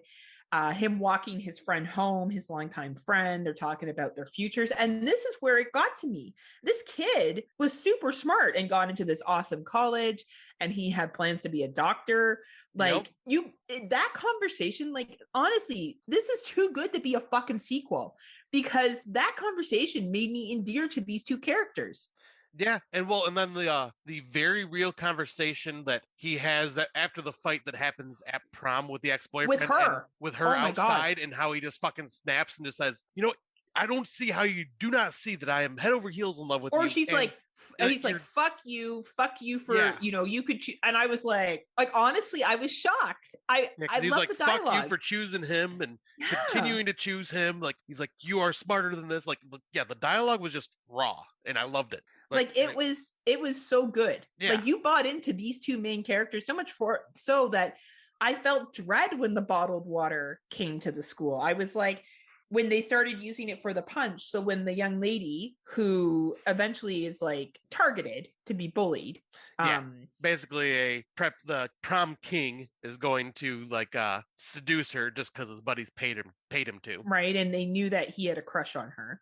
Or she had a crush on him, sorry. Yeah, she had a crush on him. She's making the punch, and I'm like, fuck, no. Like, no, don't put the water in there. Like, and then she drinks it, and I'm like, no, don't do it, because she looks beautiful. She's all done up, and then Rick comes over, and Rick starts, like, flirting with her, and she's so, like, taken aback, and then they go to the pool, and they have sex. And this is the scene where I was like, this is where the girl would probably not do that, jump in the pool with her freshly done hair from the prom. No, she probably wouldn't, but I think because she liked this guy so much, she was willing to. And I want to give credit to this woman doing the scene. She was a heavier woman, and I don't think that should matter, but it does matter. And society can be very cruel to people who don't look a certain way. And I want to give this actress a lot of props, and I also want to give this filmmaker a lot of props for showing that every body is beautiful. Yes, and exactly. I shouldn't have to say that, but we are still a place in society where we do need to say that. Yeah. So I just kind of want to acknowledge that piece of it, that I thought that was really cool. Because I thought the exact same fucking thing watching this. Like, it's very impressive that like they did this and it was what, in a classy way. They didn't make fun of her weight. No. They weren't insulting her. And even how he acts towards her, she gets sick because of the water. He gets out of the pool, and then he gets worried. He sees her go under, and he goes back for her. Yeah, which I didn't think he was actually going to do. Like, I thought he was just going to be a dick and be like, oh, fuck you, and leave you. I'm like, no, he actually comes back and grabs the freaking net to like try to pull her out. Unfortunately, what happens to him and falling and cracking his skull. Like, it's tragic for both of them. But like, I like you said, this movie does a great job with the teenage characters and and the teenage angst once again, like in this movie. Oh yeah, the teenage angst is great here, and the prom buildup is great. Like the whole like the last minute prom thing, and like even when Cassidy goes to the prom last minute, she looks like it was last minute because her hair really isn't done. It looks like the same. Yeah, she would have been able to get a hair appointment. She kind of threw on a dress and she's like, all right, here I am. Here we are at prom. Haha, the punch is there, and the teachers are all fucking weird and shit. That's fine. But like it really did a good job of capturing what prom would look like. And then when they go out and have that fight and there's the army shows up and that dialogue is great and they go back into the school and then the massacre starts happening, or when she's in the bathroom and she hears that girl crying. Oh man, that scene was hard to watch. Yeah, I like this movie went from all jokes and one-liners and funny shit to that scene, and I was like, and we're giving spoilers in this section, so I don't know if she had a miscarriage or if it was also the virus or if it was both. I think it was both. Like, I think it was a miscarriage because of the virus. And it kind of tied into girls getting pregnant and having their babies at prom. That has happened. Yeah. And, Cassidy seeing this young woman bleeding out and you see a trail of blood to the garbage can. She's kind of in what looks like a dress, but it's obviously been bled into and she's crying and asking for help. I can imagine that happening in different proms. Yeah. Not obviously with the flesh eating, but like having your baby at 17 years old and putting it in a garbage can because you don't know what else to do. Yeah. Right. I honestly that got super heavy in this film. I did not see that coming for fucking Cabin Fever 2. Like I did not see a scene like that coming. And it was so fucking well done. Yeah, there are like certain things in this movie where like it goes from just like haha gross you out, make you puke, blah blah blah blah blah. Oh, we're gonna be very serious about these certain things and make you very uncomfortable. Like like Ty West is the director for this, who did House of the Devil and several other good horror films. And yeah, I think this was like his first feature-length film, and man, he did such a phenomenal job directing this. I want to figure out who the writer was for this too, because the dialogue is just key to this movie. Absolutely. And it does capture the prom well and side things that happen at prom. Like it captured side effects of prom. Like the guy getting fucking violent and beating up that other dude because his girlfriend went with her best friend to prom. And of course, like they eventually escape the prom after they've basically bombed the entire school, killed the entire school. John cuts off his arm to try to get rid of the infection. Yep.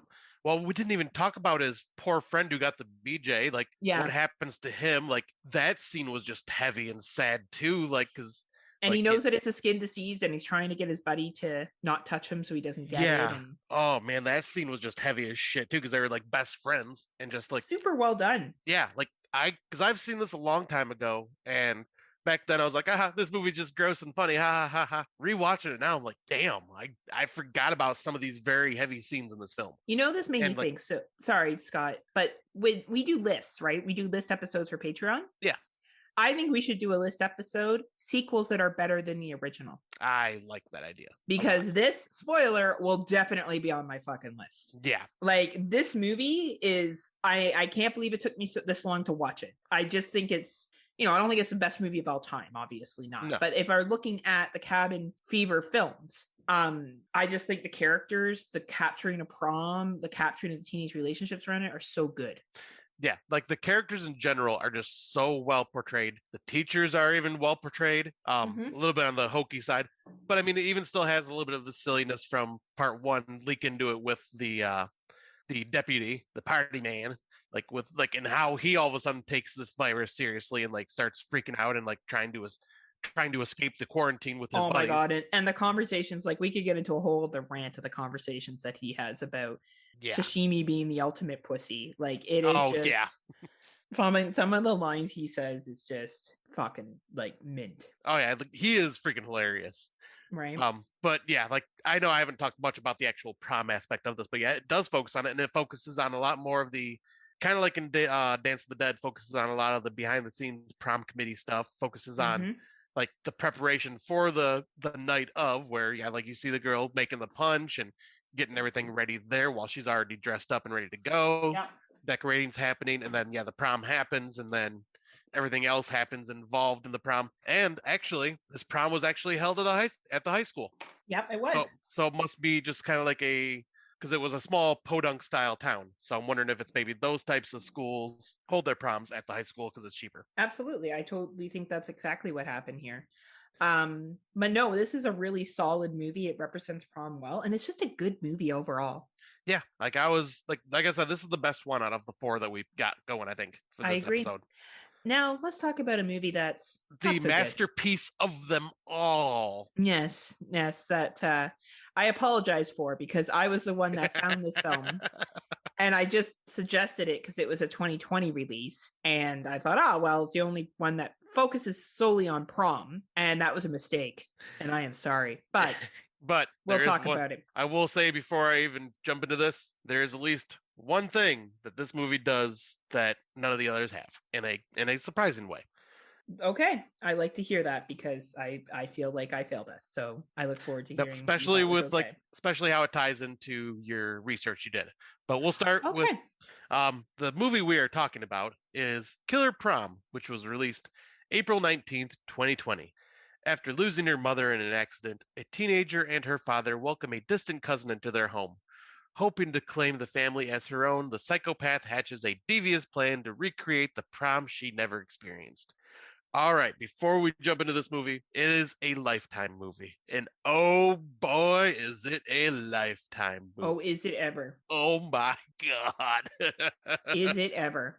Now, before we jump into just how awful this movie is, I will bring up the one good point. And that one good point is it ties into our episode, or at least ties into the research you did, which is the prom proposal. It does. It actually shows the prom proposal. It shows a prom proposal. It does. Thank you, Lifetime. You did one thing right. You got one thing going on.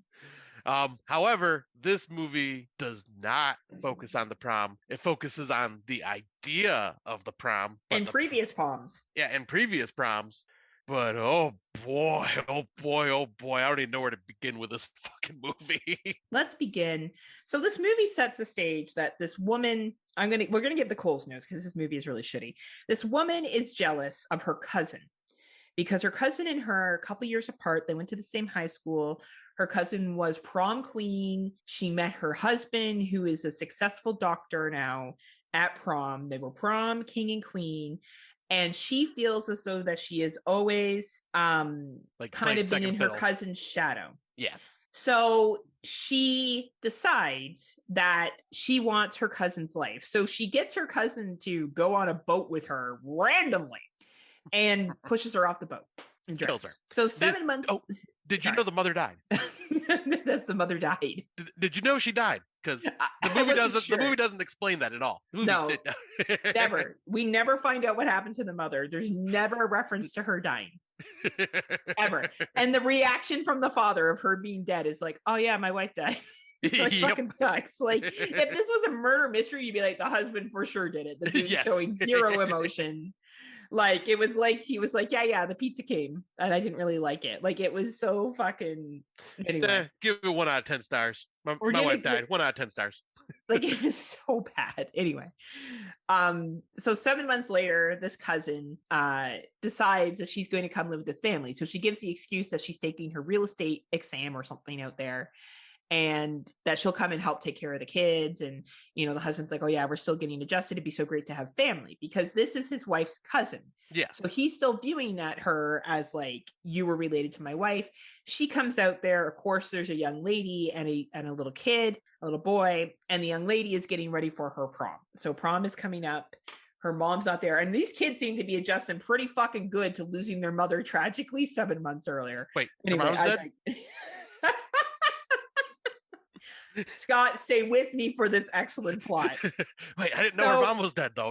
I'm just the movie is based upon the cousin feeling like she never had the prom that she was meant to have. So she wants, you know, the dress. So Hannah, who the little girl is, or like the teenager, really wants to go to prom with her best guy friend. He asks another girl because he got this mysterious text saying that Hannah's not going to go to the prom, so don't bother asking her.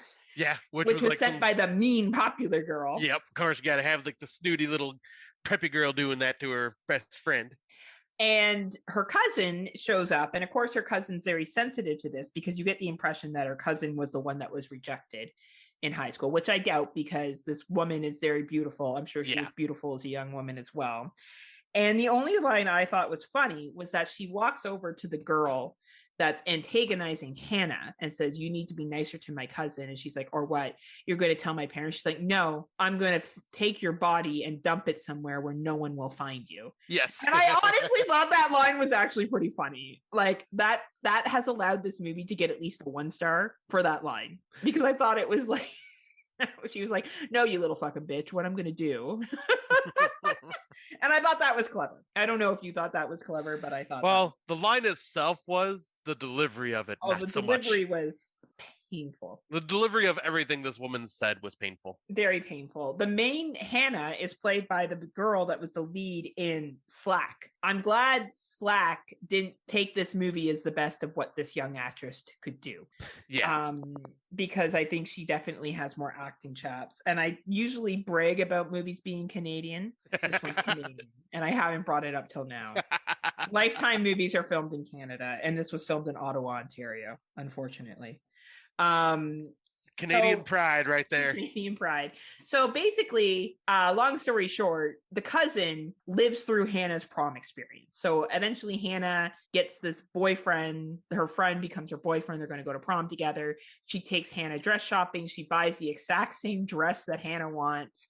And she's setting up to have this prom night at home with Hannah's dad. So Hannah's going to leave to go to the prom. And the cousin is going to recreate this magical prom night with Hannah's father. Yes, because she is obsessed with her cousin's father. Like, her so obsessed cousin's husband, that she buys prom magazines and creates a checklist of like the perfect hair, the perfect dress, the perfect date. Let us not forget the psychotic jealousy that runs rampant through her whenever another girl. Oh yeah, the horror piece of it. That's right, Scott. Why don't you talk about the horror piece of this? Let us not forget that, this woman is like so obsessed with the ex-cousin's husband, the cousin that died, just in case you didn't know. The mother died. The mother died. Yeah, just so you know. The movie doesn't tell you. Just gotta tell you this. But but yeah, she like just pushes the woman down the stairs because it was the guy's secretary who was like gorgeous, by the way. Gorgeous. Everyone was supermodels in this movie. Oh, and smoking hot people everywhere. In the house they lived in. Oh my god, the mansion. Oh my god. Good lord. But yeah, just like the way she just like acts like a freaking psychopath, like whenever this woman was around, and then oh my god, like psycho jealous to the extreme. Also a flaw I gotta bring up, or not, like, well, the movie itself is a flaw, but the whole production was a flaw. But the very beginning when she's talking to him on the phone and she's like, yeah, I'm taking my real estate exam, and then she gets to the house and like looks up real estate exams while she's already living there. It's like, okay, you are so dumb. Wouldn't you have done this and prepped before you even came out here to prepare for any lies that you're making? You are such a dummy, dude. And then like he calls at one point, he's like, what are you doing? So they have this housekeeper who is this older woman who acts like a mother to these kids. So she's the one that gets them to do the homework, and of course the fun cousin's like, you don't need to do your homework, it's fine. And I guess she somehow finds out that this housekeeper is a recovering alcoholic. Yeah, because she finds the AA coin. And like, is that what it is?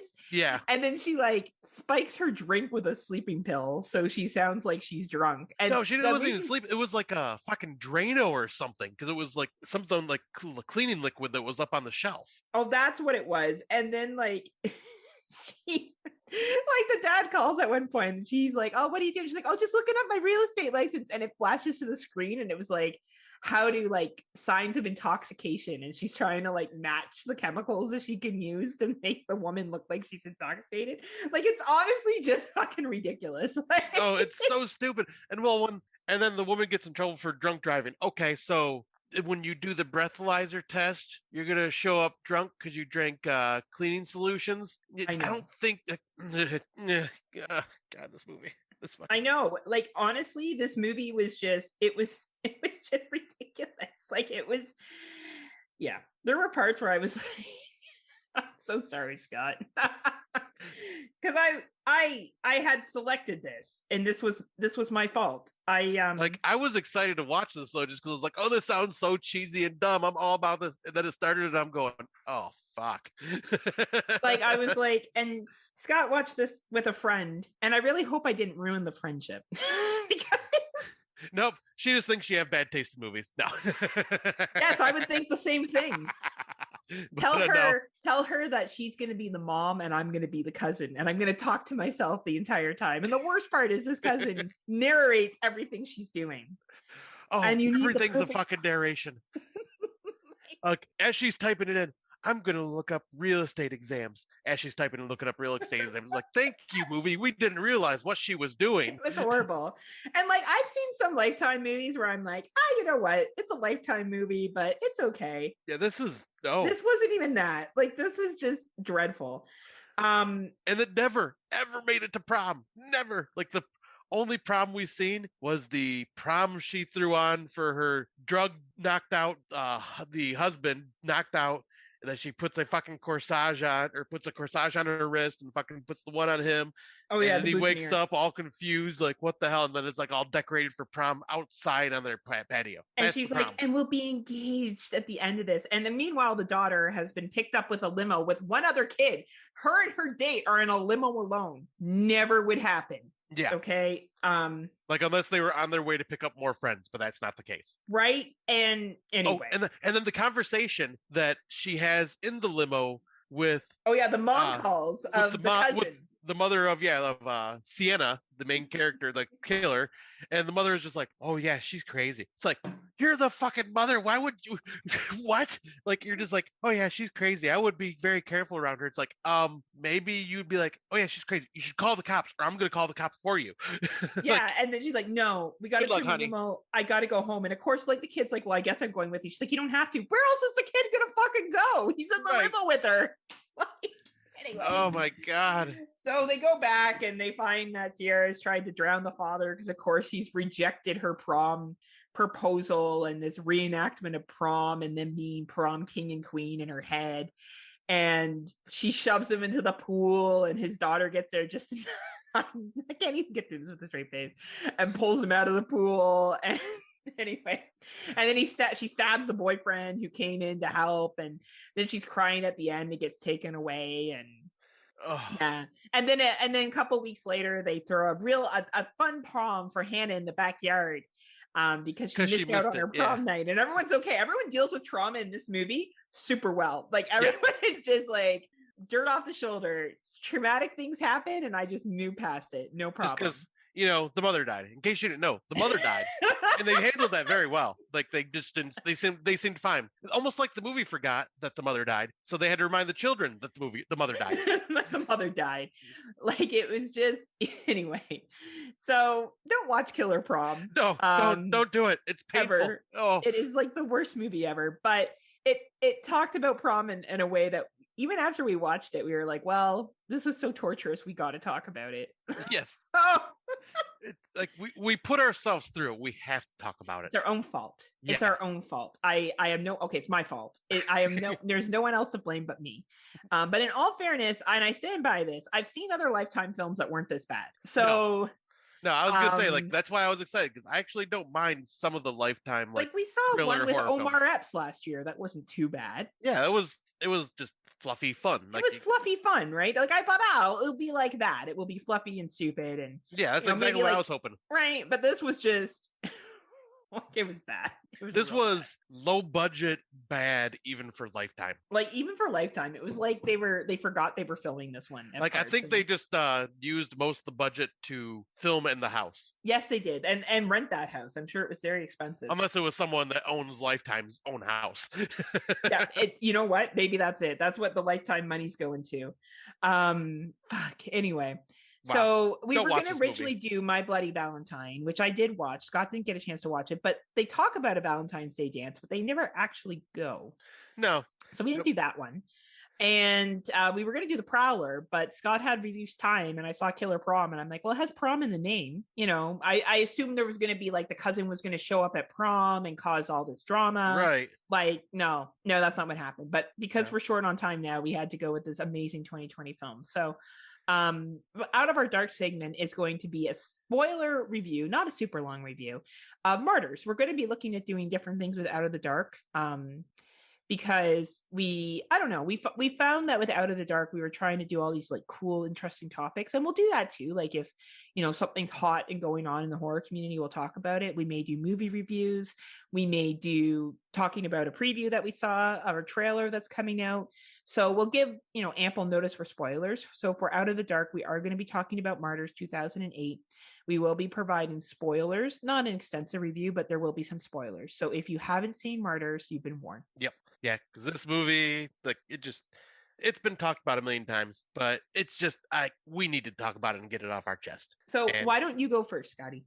All right. So, yep, this film is, you know, notorious, like we've talked about earlier, like for being one of the more extreme of the French extreme films like High Tension or Hot Tension and Inside and Ills and a couple others. But this is the one that I had been holding off on because I've been waiting for the unrated version. I never got a chance to see that, so we watched it for this. And fuck, this movie is very, very heavy. And it's relentless from beginning to end. Like this movie just pretty much punches you in the face and doesn't stop for the hour and 48-minute runtime. Like it is just intense as shit from beginning to end. And I don't even know where to begin, like, but like I guess from the beginning, like with the whole, like, I did not expect that to happen with the main character. What was her name? Lucy. Yeah. Walking in the door and just shooting up that entire family. I think what I got when the parents were involved, and we go further through the movie and we see the torture chambers that the parents had in the house. I felt for the children. I think the teenage son knew. Mm-hmm. I don't think the younger, was it a daughter? Yeah. I don't think the younger daughter did. But I think the teenage son had an idea of what was going on. The beginning torturing scenes, like watching children be tortured is hard enough. Yeah. And you know, Lucy becoming friends with Anna and Lucy being totally afraid all the time speaks to the intensity of childhood trauma. Yes. Her breaking into that house and killing the family, you feel bad for at first, but as the movie moves along, and I'll give the movie a very good, like, high five for this. I got why she did what she did. Yeah. Yeah, because, like, I will say, though, I am shocked that the daughter wouldn't know what's going on with, like, the little one? Yeah, because... Okay, yeah, maybe you're right. Because of the torture... I'll say just because, like, they have literally this torture dungeon in their freaking basement where they have several women locked up. I guess I just assume that it's soundproof.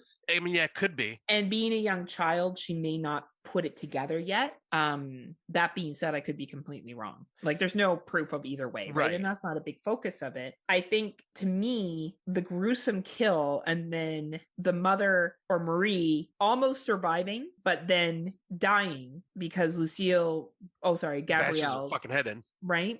And then you see the creature. And it's a psychological manifestation of guilt for leaving the other child behind who was also tortured with her. So that's the child that was left behind. Like, this movie really speaks to abuse. Like, it really does. Like, it's basically like, this is how fucked up abuse is, and you're gonna watch an hour and 48 minutes of it nonstop. And that's fine. Like, that's fine. But I think that, you know, I was in a work meeting the other day and we talked about having trigger warnings. And I know people always laugh at triggering, but for people that have been abused as a child, that's a fucking real thing. Okay. Like, it's not funny. Child abuse isn't funny. And I definitely think this movie should probably come with a trigger warning because there is some intense violence in this that may be hard for some people to stomach. Yeah, like, even for this being rated R, I am shocked what they've shown because, like, the violence in this is very just graphic and intense, and I can't even imagine what they cut out to add back in for the unrated version. Because when they find the imprisoned woman named Sarah, like, is that the one with the plating? That has the plate on her face, and then she's removing the plate, and oh my god! I honestly, and I don't care how this makes me sound, I had to look at that movie and go, you know what, like Last House on the Left, they're like, repeat to yourself, it's only a movie. It's only a movie. Yes. I had to do that. I'm like, these are actors. This is a costume. No one is actually being hurt. This is actors. Yes, because like out of all the scenes in that movie, when she's removing that plate, that made me the most uncomfortable and just felt so awful for that poor woman. And when Anna's being beaten, I had to repeat that to myself again. Yes. I had to be like, these are actors. This isn't real Heather. This is not like, and I don't care if that makes me sound whatever. It was hard to watch, and it was violent, and it was very well acted. Like, and that says a lot to the actors, to the directors, to deliver that kind of scene. But it affected me. Yeah. Like, this is a very, like, it's not an easy movie, no matter what. No. Like I had it built up to be way worse in my head, like as in like violence wise, but you didn't need the violence to just feel punished for watching this. Like this just punishes the shit out of you and makes you feel in so many ways. Like none of it's good, but this brings emotions out of you in like such raw power. Like I would like French, once again, the French know how to make you feel like and aren't afraid to show you. And this movie goes through a different theme at the end. It goes to her being filleted. Anna is filleted. Yes. And she reaches the final stage where she enters a state that is euphoric, and she's likened to achieve transience. And the mademoiselle arrives eagerly, and Anna whispers into her ear of what that stage is like. Yes. So it's like the idea of pain, and then you have so much pain that you reach an area of euphoric, probably because the pain is ending, I would assume, and your body's shutting down. Yeah, because it's basically what these people are trying to do. Because this is like a whole freaking like society of people that come to this house.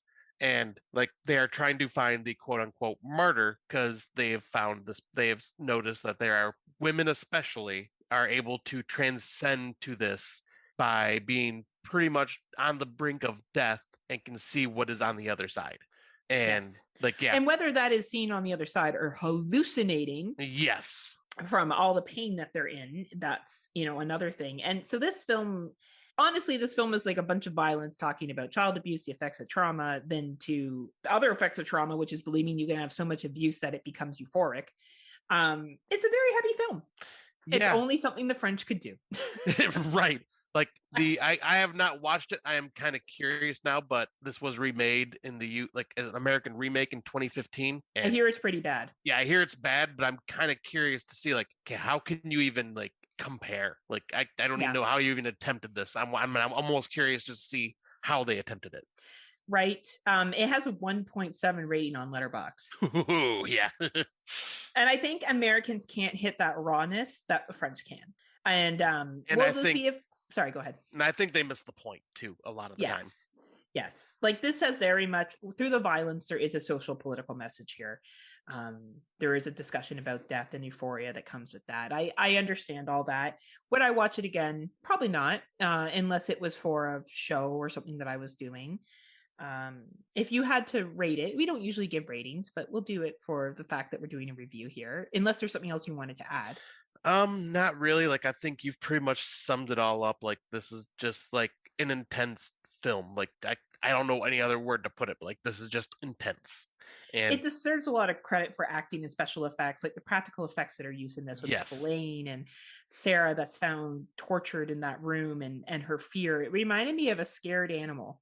And I think that says to the acting and stuff. Like honestly, whether I found this movie disturbing or not, it doesn't matter. It's well done. And I will give it 100% for that, and those are probably my closing comments on it. Yeah. What would you rate it? If we rate it out of 10, I would give it a 10 out of 10. I do feel like this is a solidly made film. I feel like the acting is out of this world. The dialogue is amazing. The practical effects, the directing, the ability to pull the emotion. Content-wise, it was a very hard watch for me. Probably wouldn't watch it again. But if this is someone's favorite film and they can watch it over and over again, all the power to you. It's just, for me, was too hard. But definitely a 10 out of 10 quality made film.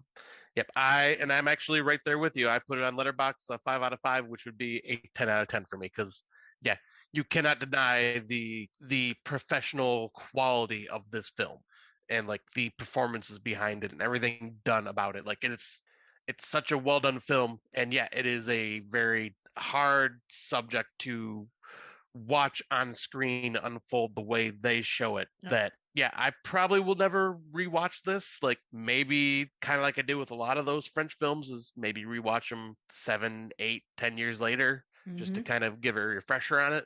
But or like you said, for a podcast. But just to even give like an idea of how intense this film was. My roommate Tim, not big into horror films. So when he knew what like that I was going to be watching some very fucked up films coming up for this next month, he's like, "All right, I'm going to be staying in my room during these because I do not want to watch these." However, it was within the first 20 minutes I was watching it, and like I have my sound system, and the speakers kick out pretty intense sound.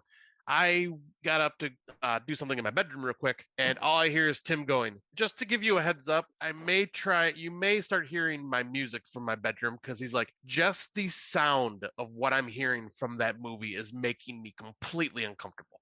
He's like, I'm not even having to watch it. And he's like, I'm already unnerved. He's like, so I'm going to turn on the stereo to drown this out because this is too much for me even. Like, wow. It's heavy. Yeah. It's heavy, right? And I think that's something that you need to know walking into this. But yet again, I would never discredit someone for loving this movie. I would never discredit someone for disliking this movie, but I can't not acknowledge the quality of the film. Right. So like, this is a tough film, but like it deserves like praise for its like quality in filmmaking. So that ends our Out of the Dark segment. Such a light and fluffy topic at the end. To go with proms. We've really thought about how we could connect this. We have some fun things coming up this month. We're going to be recording our next Controllers Up, Cards Down podcast. Yep. And that will be released soon. We'll be doing also another Legion Patreon special. Yet again, please go to whatever podcast service you use, whether it's Spotify, Podcast Addict, Apple iTunes, and find the Legion Podcast Network and hit subscribe. You'll get all of the awesome podcasts on there. And we will continue to release first on Patreon, our Patreon specials, and still release it on Friday Nightmares about a week or so later. But eventually we will not do that. So please consider signing up to the Legion Patreon. It's called a tease, people. Give you a sample. Let you taste the goodness that is the Patreon and then lure you in. And Scott and I will be having special guests on our Patreon episodes, which makes it even more special. And we'll be doing lots of cool things. Our most recent one was with Mr. Brandon Orlick from the Exploding Heads podcast. And we did top 5 anthologies. So if you haven't had a chance to listen to that yet, it's on our page and it's on the Legion Podcast Network. So please download and check it out. Yep, please do it. It was a very fun episode to record. And much more happier than this one. Yes. At the end. But the rest of it was fine. So this one did not have a happy ending. Scott had a happy ending because he gets turned on by Martyrs. Tim Davis is like, I knew it. I got a Scott Crawford, Tim Davis. So is there anything that you need to say before we peace out there, Scotty? Yes, I do. Heather, will you go to prom with me? Yeah, yet again, as long as the other things are in place and you don't have that really creepy mustache that you had when you were 16. Yeah. If it looks like a caterpillar crawled up and died on your face, I'm not going. Fair enough. Your beard and this look that you got now, this is full evolved Smokeshow. Yes. I have evolved like a Pokemon. You have. You're like super Pokemon. So we'll look forward to seeing you guys next time. I don't even know what we're doing next time. I don't know. We're doing something good. I forget all the time. Yeah, well, we're we just kind of wing it. We do. We have lists of things and we talk about it, and then we get on the show. We're like, oh, I don't know what to do, even though we do have a plan. Yeah. We just don't know what order the plan is going to be in. We have no idea. It's always like, we'll just see what happens. All we know is we got some cool shit coming out this month, so please check it out. In the meantime, what do you have to say to the good people, Scotty? Unpleasant dreams. But also, did you know our mom died? Prom night. Everything is all right. And that's it. We're out.